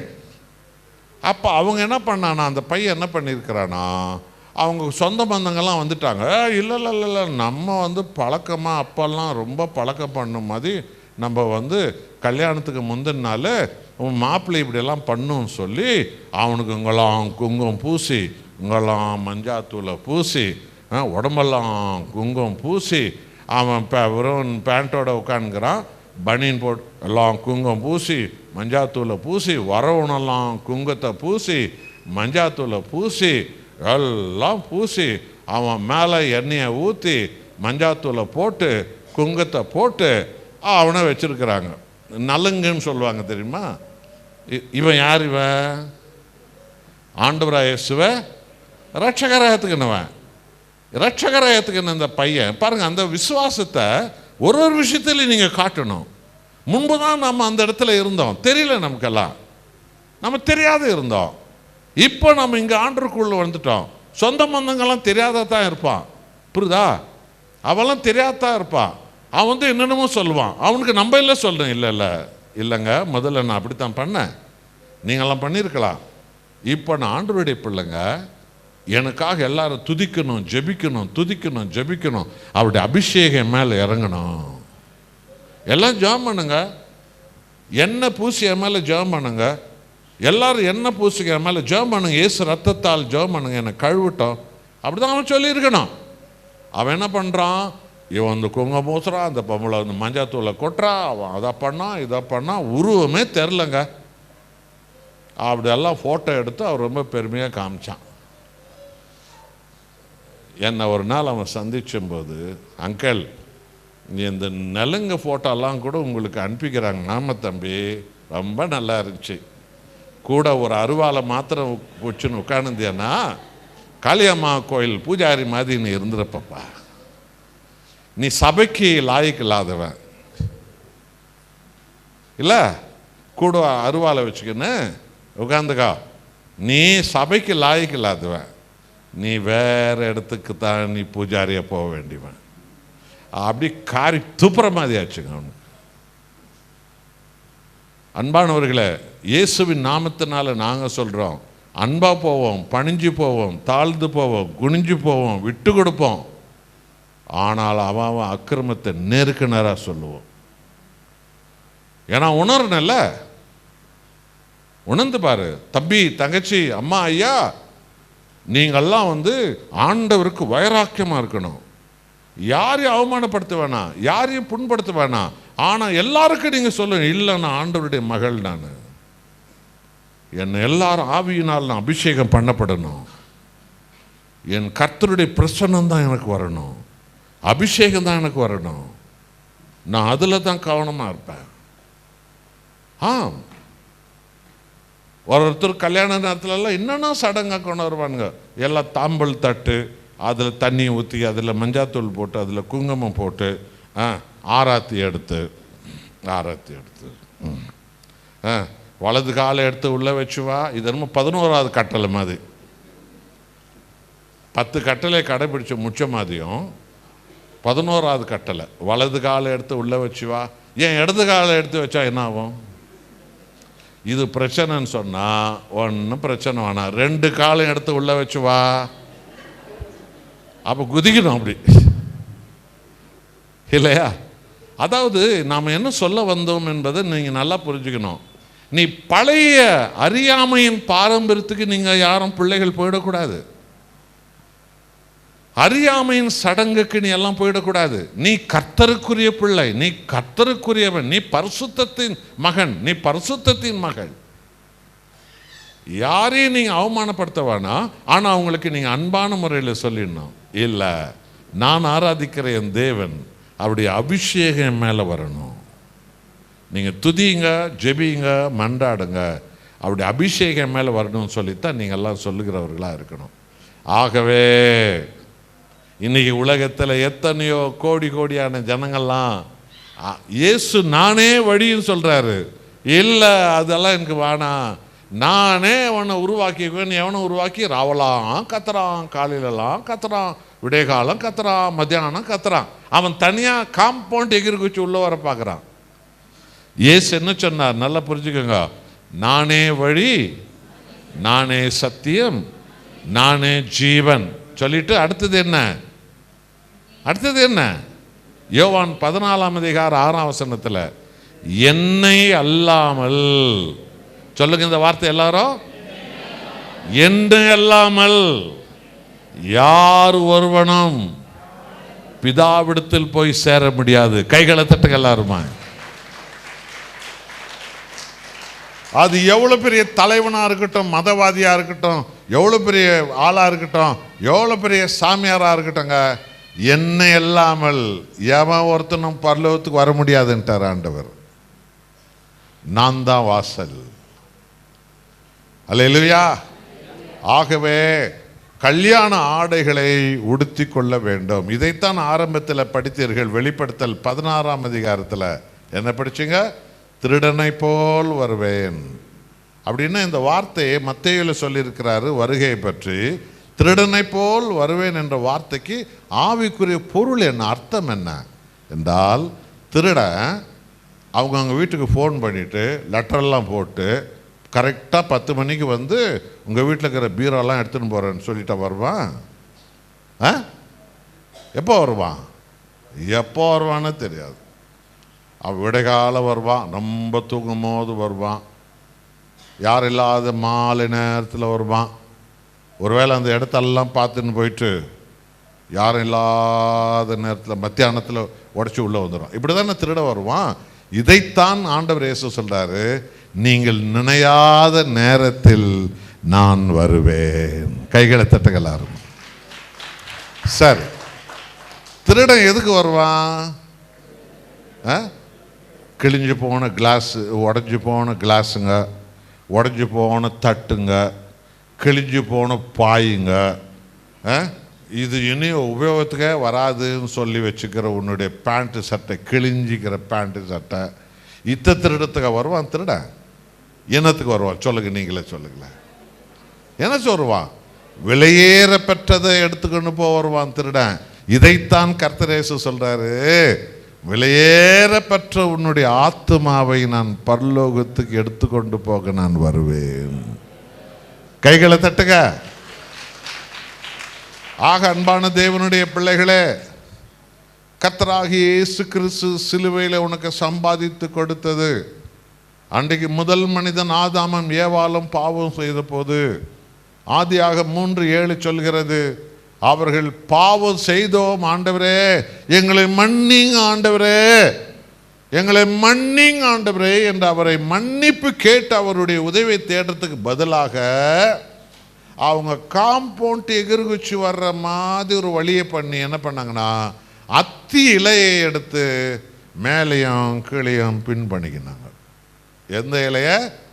அத்தி இலை. கொஞ்சம் கேளுங்க, அத்தி மரம் இலை பெருசு பெருசாக இருக்குல்ல, அதோட பெரிய பெரிய இலையெல்லாம் இருக்குது. இவங்க என்ன பண்ணாங்கன்னா, அத்தி இலையை எடுத்து இங்கே பின் பண்ணிக்கினாங்க. இங்கே பின் பண்ணி வெயில் ஏற ஏற ஏற இலை என்ன ஆகும்? காஞ்சிரும். இப்படி குனிஞ்சா டப்புன்னு படப்படன்னு கொட்டிடும், இப்படி நிமிந்தா படப்படன்னு கொட்டிடும். பார்த்தியா? இதுதான் இன்றைக்கும் கூட ஒரு பாவியமாக வாழக்கூடிய மனுஷனெல்லாம் மனம் திரும்பி என் பாவங்களை மன்னிங்க ஆண்டவரே என்று ஆண்டவராக இயேசு என்னும் தெய்வத்திடத்தில் வந்து மன்னிப்பு கேட்டு அவன் மனம் திரும்பி கர்த்தரிடத்திலிருந்து ஒரு மகத்துவமான ஒன்றை பெறுறதுக்கு முன்னால் அவன் என்னென்ன பண்ணுறான்? அவன் உலகத்தில் பக்தி மயத்தில் அவன் கருப்பான ஒரு ட்ரெஸ்ஸை போட்டுக்கிறான், மஞ்சளான ஒரு ட்ரெஸ்ஸை போட்டுக்கிறான், பச்சையான ட்ரெஸ்ஸை போட்டுக்கிறான், அதை மாதிரி போட்டுக்கிறான், இதை மாதிரி போட்டுக்கிறான், மேலே என்னமோ பூசிக்கிறான், கீழே என்னமோ பூசிக்கிறான், அங்கே பூசிக்கிறான், இங்கே பூசிக்கிறான், இதெல்லாம் போட்டுன்னு பாருங்க. எல்லா ஊரில் பார்த்தீங்களா, ஒரு மாதத்துக்கு ஒரு கலரில் சுற்றின்னு பாருங்க. பாருங்கள், எல்லாருமே எல்லாம் கலர் கலராக சுற்றின்னு பாருங்க. ஆனால் சாராய கடையில் வியாபாரம் நல்லாவே நடந்துருக்குது. அக்கிரமத்தை அவனுக்கு விட தெரியாது, விபச்சாரத்தை விட தெரியாது, அநியாயத்தை விட தெரியாது, துன்மார்க்கத்தை விட தெரியாது, கலப்படத்தை விட தெரியாது, கள்ளத்தனத்தை விட தெரியாது, திருட விட தெரியாது, மாந்திரிகத்தை விட தெரியாது. ஆனால் அவன் ஒரு பக்தியில் மஞ்சா கலர் என்னமோ, ரெட்டு கலர் என்னமோ, அந்த கலர் என்னமோ, இந்த கலர் என்னமோ, பச்சை கலர் என்னமோ, கலர் கலராக போட்டுன்பாங்க. இதெல்லாம் அத்தியில் போட்டுங்கிற மாதிரி. ஆகவே கர்த்தராகி தேவன் அன்றைக்கே ஆதியாக 3:21 சொல்கிறது, ஆட்டுத்தோல் உடையை அவர்களுக்கு உடுத்தினார். கைகளை தட்டுகளாருமா. ஆட்டுத்தோல் உடையை உடுத்தினார், அத்தியில அல்ல, ஆட்டுத்தோல் உடை. அப்படி என்றால் அந்த மனிதனுக்கு ஆட்டுத்தோல் உடையை உடுத்த ஏதோனில ஒரு ஆடு பலியிடப்பட்டது. அந்த ஆடுதான் உலகத்தின் பாவங்களை சுமந்து தீர்த்த தேவ ஆட்டுக்குட்டியான இயேசு கிறிஸ்து. அந்த ஆட்டுத்தோல் உடையை கொடுத்தார். இதை தான் ஏசாயா 61:10 கடைசி வார்த்தை, நான் உங்களுக்கு ரட்சிப்பை ஆடையாக உடுத்திருக்கிறேன். கைகளை தட்டுகளா இருப்பாங்க. உண்மையான மனம் திரும்பி பாவத்தை விட்டு விடுகிறேன், என்னை மன்னியும் ஆண்டவரே என்று நீ கேட்டு வரும்போது, ஏன் என் மன்னிப்பு கேட்டு வரணும் ஒருத்தனும்? ஏன்னா உன்னுடைய பாவத்துக்காக இயேசு சிலுவிலே பலியாக இருக்கிறார். அதனால தான் நீ அவரிடத்துல உன் பாவங்களை அறிக்கையிட்டு நீ மன்னிப்பு கேட்கணும். அப்பொழுது அவர் இரத்தத்தால் உன் பாவங்களை கழுவி அவருடைய ஆவியால் உன்னை கழுவி உனக்கு ரட்சிப்பு எனும் பரிசுத்தத்தை கர்த்தர் அணிவிக்கிறார். ஆக அன்பான தேவ ஜனங்களே, நீங்கள் ரட்சிப்பின் ஆடையை காத்து கொள்ள வேண்டும். அதான் அந்த வெளிப்படுத்தல் 16:13 படித்தோம். அவர் வரும்போது உன் ஆடையை நீ காத்துக்கொள். ஏன்னா அந்த கல்யாண வஸ்திரம் பரிசுத்தம் எனும் ஆடை, அதனை கடைசி வரைக்கும் காப்பாற்றிக்கணும். பரிசுத்தத்தை மாத்திரம் நீ இழந்துடாத. இந்த கல்யாண ஆடை இல்லாதவனை பார்த்து ராஜா சொன்னார், இவனை பல் கடிப்போம், அதான் பாதாளம், பல் கடிப்போம் புலம்பலம் உள்ள இடத்துல இவனை கொண்டு போய் போடுங்க, அத்தான் நித்திய பாதாளம். நித்தியத்துக்கும் அழுதுன்னு இருப்பாங்க. பல் கடிச்சுன்னு, ஐயோ தவறு விட்டுட்டேனே, நான் மனம் திரும்பாமல் அக்கிரமத்தில் வாழ்ந்தே செத்தேனே, அவெல்லாம் பாதாளத்தில் தான் இருப்பான். இயேசுவை ஏற்றுக்கொள்ளாத ஆத்துமாக்கள் எல்லாம் பாதாளத்தில் தான் இருப்பான். பல் கடிச்சினே அழுதுன்னு இருப்பானுங்க பாதாளத்தில். அங்கே கொண்டு போய் உன்னை போடுங்கன்னு சொன்னார். ஆமென் அன்பானவர்களே, துரோகியான உன்னை பரிசுத்த தெய்வம் வந்து தான் உயிரை கொடுத்து மீட்டோம்.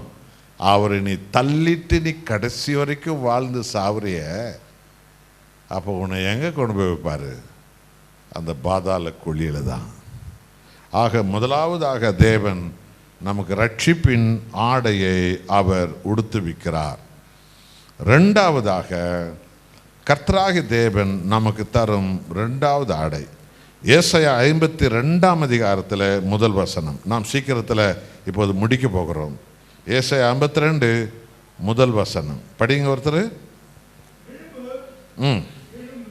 எழும்பு எழும்பு, இருக்காது, அதே குப்பையில் இருக்காத, அதே இருட்டில் இருக்காத, அதே அவமானத்தில் இருக்காத, அதே பொய் பக்தியில் இருக்காத, அது ஊதாரிகளோடு இருக்காத, அது துன்மார்க்களோட உட்கார்ந்து போயிருக்காத. நீ தேவனுடைய பிள்ளை. எழும்பு, சீக்கிரம் எழுந்து. சீயோனே, வல்லமையை தரித்துக்கொள், வல்லமை என்னும் ஆடையை தரித்துக்கொள். பரிசுத்த நகரமாகிய எருசலேமே, உன் அலங்கார வஸ்திரங்களை உடுத்தி, அலங்கார வஸ்திரத்தை உடுத்திக்கப்பா. உனக்கு முதல்ல பரிசுத்தம் என்கிற ரட்சிப்பு உனக்கு நான் கொடுத்திருக்கிற. அதை கடைசி காத்துக்க தம்பி, தங்கச்சி, அம்மா, ஐயா, பரிசுத்தத்தை அனுதினமும் பிடிச்சுக்கோ. ரெண்டாவது வல்லமைங்கிற அபிஷேகத்தை உனக்கு நான் கொடுத்திருக்கிறேன், ட்ரெஸ்ஸா கொடுத்திருக்கிறேன். நீ ஒரு நோயாளிக்காக ஒரு முட்டி போட்டு ஜெபிக்கும் போது அவன் சுகமாவான். ஒரு பிசாசு பிடித்தவனுக்காக ஜெபிக்கும் போது அவன் விடுதலை ஆவான். நீங்க இதெல்லாம் செய்யணும். நீ உட்கார்ந்தமா போனோமா, நம்மளுக்காக வேண்டிக்கணுமா, போய் வாழ்ந்து இல்ல இல்ல இல்ல. ரட்சிக்கப்பட்ட நீ ரட்சிக்கப்படாத ஒரு மாமா மச்சான், சித்தப்பா, பெரியப்பா, அண்ணன் தம்பிக்காக எங்கேயான ஜெபம் பண்ணிக்கிறியா? ரட்சிக்கப்படாத ஜாதி ஜனங்களை பாக்குறிய, அவங்களுக்காக போய் ஜெபம் பண்ணி அவங்களுக்கு ஆண்டவர் சொல்லி இருக்கிறியா? அதனால வல்லமையான ஆடையை நீ தரித்துக்கொள். மூன்றாவதாக ஏசாயா 61 அதிகாரத்துல 3வது வசனம் என்ன சொல்கிறது? அவர் துயரத்துக்கு பதிலாக ஆனந்த தைலத்தையும், ஒடுங்கின ஆவிக்கு பதிலாக துதியின் உடன். சொல்லுங்க எல்லாரும் வாய்த்திருந்து. என்ன ட்ரெஸ்? துதி.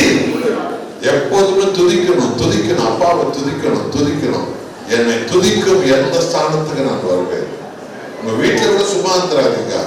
உங்க வீட்டெல்லாம் பண்ணிடுங்க. முழங்கால் போட்டு துதிங்க, அப்பாவை துதிங்க, துதிங்க, துதிங்க, போற்றுங்க, புகழுங்க. தகுதி இல்லாத என்ன அழைத்தீங்களாப்பா, உங்களுக்கு கோடி நன்றி, ஸ்தோத்திரம் பண்ணுங்க, துதிங்க, ஜெபிங்க, துதிங்க, ஜெபிங்க, வேதத்தை படிங்க. ஆவியானவருடைய அபிஷேகம் முதலாவதாக என்ன ஆடை கொடுத்தார்? பரிசுத்தம் என ரட்சிப்பின் ஆடையை கொடுத்தார். இரண்டாவது என்ன ஆடையை கொடுத்தார்? என்ன ஆடை? வல்லமை எனும் ஆடையை கொடுத்தார். பத்தியா, வல்லமை என்ற ட்ரெஸ் ஒன்று கொடுத்திருக்கிறாரு. நீ அந்த வல்லமையில அதிகமா ஜெபிக்க ஜெபிக்க அந்த வல்லமை உனக்குள்ள கிரியை செய்யும். அந்த வல்லமை உனக்கு கிரியை செய்யும். உன் குடும்பத்துக்கு எல்லா பிசாசு பேய்கள் எல்லாம் ஓடிடும். நீ வல்லமையோடு ஜெபிக்கும் போது அந்த வீடே ரட்சிக்கப்படும். நீ பிறருக்காக ஜெபிக்கணும். அதுதான் வல்லமையை ட்ரெஸ் கொடுத்திருக்கிறார். மூணாவதாக துதியின் ஆடையை கொடுத்திருக்கிறார். அல்லேலூயா. என்னென்ன ட்ரெஸ் சொல்லுங்க? முதலாவது பரிசுத்தம் என ரட்சிப்பு, அந்த ட்ரெஸ் நாம் கொடுத்திருக்கிறார். இரண்டாவது வல்லமை என்ற ட்ரெஸ் கொடுத்திருக்கிறார். மூன்றாவது துதியின் ஆடையை கொடுத்திருக்கிறார். நீ வேதத்தை படிக்கணும். எப்பவுமே வாய்ப்பு கிடைக்கும் போதெல்லாம் முழங்கால் போடுங்க, போய் பைபிளை படிங்க, துதிங்க, அப்பாவை துதிங்க, ஜெபிங்க. அப்பா உம்முடைய வல்லமையால் என்னை நிரப்புங்கப்பா, என்னை நிரப்புங்கப்பா, நான் அநேகம் பேரை விடுவிக்கணும் அப்பா இயேசு நாமத்தினால என்று சொல்லி நீங்க கேட்கணும். நாலாவதாக என்ன ட்ரெஸ் ஆண்டவர் நம்ம கொடுத்துருக்கிறாருன்னா அதுதான் கல்யாண ட்ரெஸ். கடைசியாக வெளிப்படுத்தல் 19ஆம் அதிகாரத்தில் 7-8 வசனம், நாம் அவருக்கு துதி செலுத்த கடவும், ஆட்டுக்குட்டியானவருடைய கல்யாணம் வந்தது, அவருடைய மனைவி தன்னை ஆயத்தம் பண்ணினாள் என்று சொல்ல கேட்டேன். சுத்தமும், சொல்லுங்க எல்லாரும், சுத்தமும் பிரகாசமுமான, சுத்தம் அதான் உங்க ட்ரெஸ், பிரகாசம், ஒளியின் பிள்ளைகள். நீ என்னைக்குமே பிரகாசமா இருக்கணும். அந்த பரிசுத்தம் என்ற பிரகாசம், அந்த பரிசுத்தம் என்ற சுத்தம் என்ற ட்ரெஸ், பிரகாசமான மெல்லிய வஸ்திரம் அவளுக்கு தரித்து கொள்ளும்படி அவளுக்கு அளிக்கப்பட்டது. அந்த மெல்லிய வஸ்திரம் பரிசுத்தவான்களுடைய நீதிகளே. இல்லையா? அப்போ அநீதி உள்ள உலகத்துல நீதியின் ட்ரெஸ் நம்ம போட்டுக்கணும். பொய் உள்ள உலகத்துல உண்மையின் ட்ரெஸ் நம்ம போட்டுக்கணும். பாவமுள்ள உலகத்துல பரிசுத்தம் என்ற ட்ரெஸ் நம்ம போட்டுக்கணும். அகங்காரம் என்ற சமுதாயத்துல நாம தாழ்மைங்கிற ட்ரெஸ் நம்ம போட்டுக்கணும். பித்தலாட்டம்ங்கிற சமுதாயத்துல சொந்தம் வந்தவங்கெல்லாம் எவ்வாறு பித்தலாட்டமா இருப்பாங்க, அவங்க மத்தியில உத்தமங்கிற ட்ரெஸ் நம்ம போட்டுக்கணும். என்றால் நாம் மணவாளனுக்காக ஆயத்தமாக்கப்படுகிற மணவாட்டிகள். ஆகவே இதோ நான் வருகிறேன், உன் ஆடைகளை காத்துக்கொள். ரட்சிப்புங்கிற ஆடையை காத்துக்கோ, வல்லமைங்கிற ஆடையை காத்துக்கோ, துதிங்கிற ஆடையை காத்துக்கோ. பரிசுத்தம், பிரகாசம், நீதி, நேர்மை, உத்தமம், உண்மைங்கிற ஆடையினால் நீ நிரம்ப வேண்டும். மணவாளன் வருகிறார். அவர் வருகையில் அவருடைய ஜனங்கள்லாம் வானத்துக்கு எடுத்துக்கொள்ளப்படுவார்கள். வானத்துக்கு எடுத்துக்கொள்ளப்படுவார்கள். மத்திய வானத்தில் நல்லா புரிஞ்சுக்கோங்க, கல்யாணம் எங்கே நடக்க தெரியுமா? இயேசு கிறிஸ்துங்கிற மணவாளனோட கல்யாணம் எங்கே நடக்கும்? மத்திய வானத்தில்.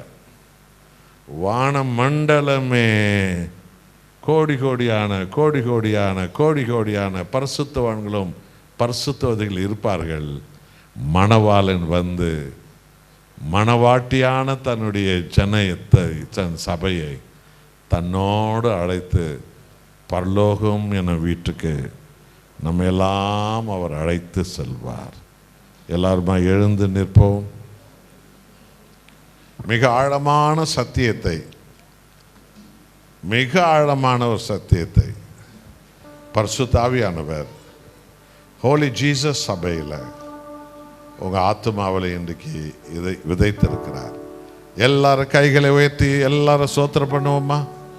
அப்பா, தகுதி இல்லாத இருந்த இடத்துலேருந்து என்னை அழைச்சிங்களப்பா, குப்பையிலேருந்து என்ன எடுத்தீங்களாப்பா, இருட்டிலேருந்து என்ன எடுத்தீங்களாப்பா, இருளிலிருந்து என்ன எடுத்தீங்களாப்பா, சாவு குழியிலிருந்து என்ன எடுத்தீங்களாப்பா, ரவுடிங்க கிட்ட இருந்து என்ன எடுத்தீங்களாப்பா, போக்குறத கிட்ட இருந்து என்ன எடுத்தீங்களாப்பா, சினிமா ஆவியிலிருந்து என்ன எடுத்தீங்களா, சீரியல் ஆவியிலிருந்து என்ன எடுத்தீங்களா, மாந்திரிக குழியிலிருந்து என்ன எடுத்தீங்களா, ஆண்டவரை வெட்கத்திலிருந்து என்ன எடுத்தீங்களா, பாதாள குழியிலிருந்து என்ன எடுத்தீங்களாப்பா.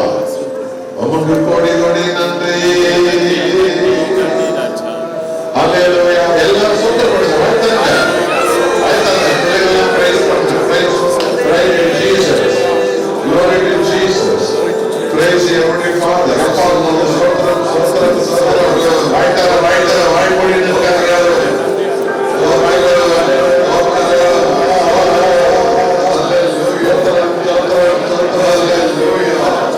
அவர் வாழ்நாள்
பரிசுத்தம் ரட்சிப்பு என்னும் ஆடையை காத்துக்கொள்வேன், எனக்கு பலன் தாரும். வல்லமை எனும் ஆடையை நான் காத்துக்கொள்வேன், எனக்கு பலன் தாரும். துதி எனும் ஆடையை நான் காத்துக்கொள்வேன், எனக்கு பலன் தாரும். பரிசுத்தம், நீதி, உத்தமம், உண்மை, பிரகாசம், இதோ ஆண்டவரே, தாழ்மை, சமாதானம், சந்தோஷம் என் ஆடையை நான் காத்துக்கொள்வேன். என் மணவாளனே, என் கர்த்தராகிய இயேசுவே, என் ஜீவ காலமெல்லாம் உம்மையே நோக்கி பார்க்க எங்களுக்கு முத்திரை போடும் ராஜா. இனி காலம் செல்லாது. இனி இந்த உலகில் நடக்கிறதெல்லாம் மகா பயங்கரமான சம்பவங்களும், பயங்கரமான பூமி அதிர்ச்சிகளும், பயங்கரமான போர், உலகமெல்லாம் போர் ஆரம்பமாகிறது. உலகமெல்லாம் அழிவை நோக்கி இந்த உலகம் போகிறது. கர்த்தர் வருகிறார். அவருடைய வருகைக்கு முன்பு என்ன நடக்க வேண்டும் என்று சொன்னாரோ அவையெல்லாம் இன்றைக்கு உலகம் முழுவதும் நடக்கிறது. ராஜாதி ராஜா வருகிறார். அன்புள்ள நேசப்பிதாவே, அழைக்கப்பட்ட இஸ்ரவேலர்கள், ஏன் அழைக்கப்பட்ட கிறிஸ்தவர்களும் அக்கிரமத்தை நம்பி, வேசித்தனத்தை நம்பி, பாவத்தை நம்பி, விக்கிர ஆராதனை நம்பி, சிலைகளை நம்பி, பாரம்பரியத்தை நம்பி, சுயத்தை நம்பி, அழைக்கப்பட்ட யூதர்களும் சரி, அழைக்கப்பட்ட கிறிஸ்தவர்களும் சரி, உம்மை மறுதலித்து வாழும் இந்த காலகட்டத்தில் தகுதியில்லாத எங்கள் எல்லாம் பாதாள குழியிலிருந்தும் சாக்கடையிலிருந்தும் குருடனாக, நொண்டியாக, முடவர்களாக எங்கேயோ விழுந்திருந்த எங்களெல்லாம் மகாராஜாவே, அந்த நித்திய விருந்துக்கு நீர் அழைத்தீரே. நீர் எங்களுக்கு தந்த அந்த ரட்சிப்பு என்னும் கல்யாண வஸ்திரத்தை நாங்கள் அணிந்து கொள்ள வேண்டும். வல்லமை என்னும் கல்யாண வஸ்திரத்தை அணிந்து கொள்ள வேண்டும். துதி என்னும் கல்யாண வஸ்திரத்தை அணிந்து கொள்ள வேண்டும். அந்த சத்தியம், அந்த பரிசுத்தம், சமாதானம், நீதி, உண்மை, உத்தமம் என்கிற கல்யாண வஸ்திரத்தை நாங்கள் அணிந்து கொள்ள வேண்டும். அப்பா, அது இறுதி வரைக்கும் நாங்கள் காத்துக்கொள்ள வேண்டும். ஆண்டவரே, நாங்கள் கல்யாண வீட்டுக்குள் நுழைவதோடு மாத்திரமல்ல, பரலோக வீட்டுக்குள் நுழைவதோடு மாத்திரமல்ல, எங்கள் ஜாதி ஜனங்கள், சொந்த பந்தங்கள், நண்பர்கள், உற்றார் உறவினர்கள், 1000 பேரை ஒவ்வொருவரும் அந்த கல்யாண விருந்துக்கு அழைத்து வர அபிஷேகம் தருவீராக. இந்த ஆராதனையில் பங்கேற்ற ஜனங்கள் மாத்திரமல்ல, இவருடைய சொந்த பந்தங்கள், இவங்க புருஷன்மார், மனைவிமார், பிள்ளைகள், அண்ணன் தம்பி, குடும்பம், கோத்திரம், எவ்வளோ பேர் இன்னும் வெளியில தான் சுற்றி கொண்டிருக்கிறார்கள். அவங்க எல்லாரும் கல்யாண விருந்துக்கு வர வேண்டும். மகாராஜாவின் அரண்மனைக்கு, சபைக்கு அவர்கள் வர வேண்டும். அவர்கள் எல்லாரையும் அழைத்து வர எல்லாருக்கும் அந்த பலன் தாரும். தகப்பனை, இந்த பூமியில் வாழ மாட்டோம், இவர்களுக்கு நிலபுலன்கள் உண்டாகட்டும், சொந்த வீடு வாசல்கள் உண்டாகட்டும், இவர்களுக்கு உடல் சுகம் உண்டாகட்டும். இந்த உலகில் வாழ மாட்டோம், இவர்களுக்கு கைபலனை ஆசீர்வதித்து, பொருளாதாரத்தை ஆசீர்வதித்து, தொழிலை ஆசீர்வதித்து, வேலை ஆசீர்வதித்து, பிள்ளைகளுடைய படிப்பை ஆசீர்வதித்து, உயர்ந்த ஸ்தானத்தில் பிள்ளைகள் வருவார்களாக. பூரண சுகத்தை ஆசீர்வதித்து இவர்கள் எல்லாரையும் ஆண்டவரை ஆசீர்வதியும். ஹோலி ஜீசஸ், சபைக்கு வந்த ஜனங்கள் ஆசீர்வாதத்தின் ஜனங்களாய் உயர்ந்து, முது ஊழியக்காரன் கிறிஸ்டி அவரோடு ஐக்கியப்பட்டு, தேவனே, ஆசீர்வாதத்தில் உயர்ந்து உயர்ந்து உம்மை துதித்து துதித்து துதித்து மகிமையை காண்பார்களாக. துதியும் கனமும் புகழும் உமக்கே தருகிறோம். எங்கள் ஆண்டவர் இயேசுவின் வல்லமுள்ள நாமத்தில் எங்கள் எல்லோரையும் பரிசுத்த பாதத்தில் மகிமையாய் அர்ப்பணிக்கிறோம் நல்ல பிதாவே. ஆமென். கைகளை பலமாய் தட்டி கொள்வோம். எனக்கு பலம் தாரும். வல்லமை எனும் ஆடையை நான் காத்துக்கொள்வேன். எனக்கு பலம் தாரும். துதி எனும் ஆடையை நான் காத்துக்கொள்வேன். எனக்கு பலம் தாரும். பரிசுத்தம், நீதி, உத்தமம், உண்மை, பிரகாசம், இதோ தாழ்மை, சமாதானம், சந்தோஷம் என் ஆடையை நான் காத்துக்கொள்வேன். என் மனவாளனே, என் கர்த்தராகிய இயேசுவே, என் ஜீவகாலமெல்லாம் உம்மையே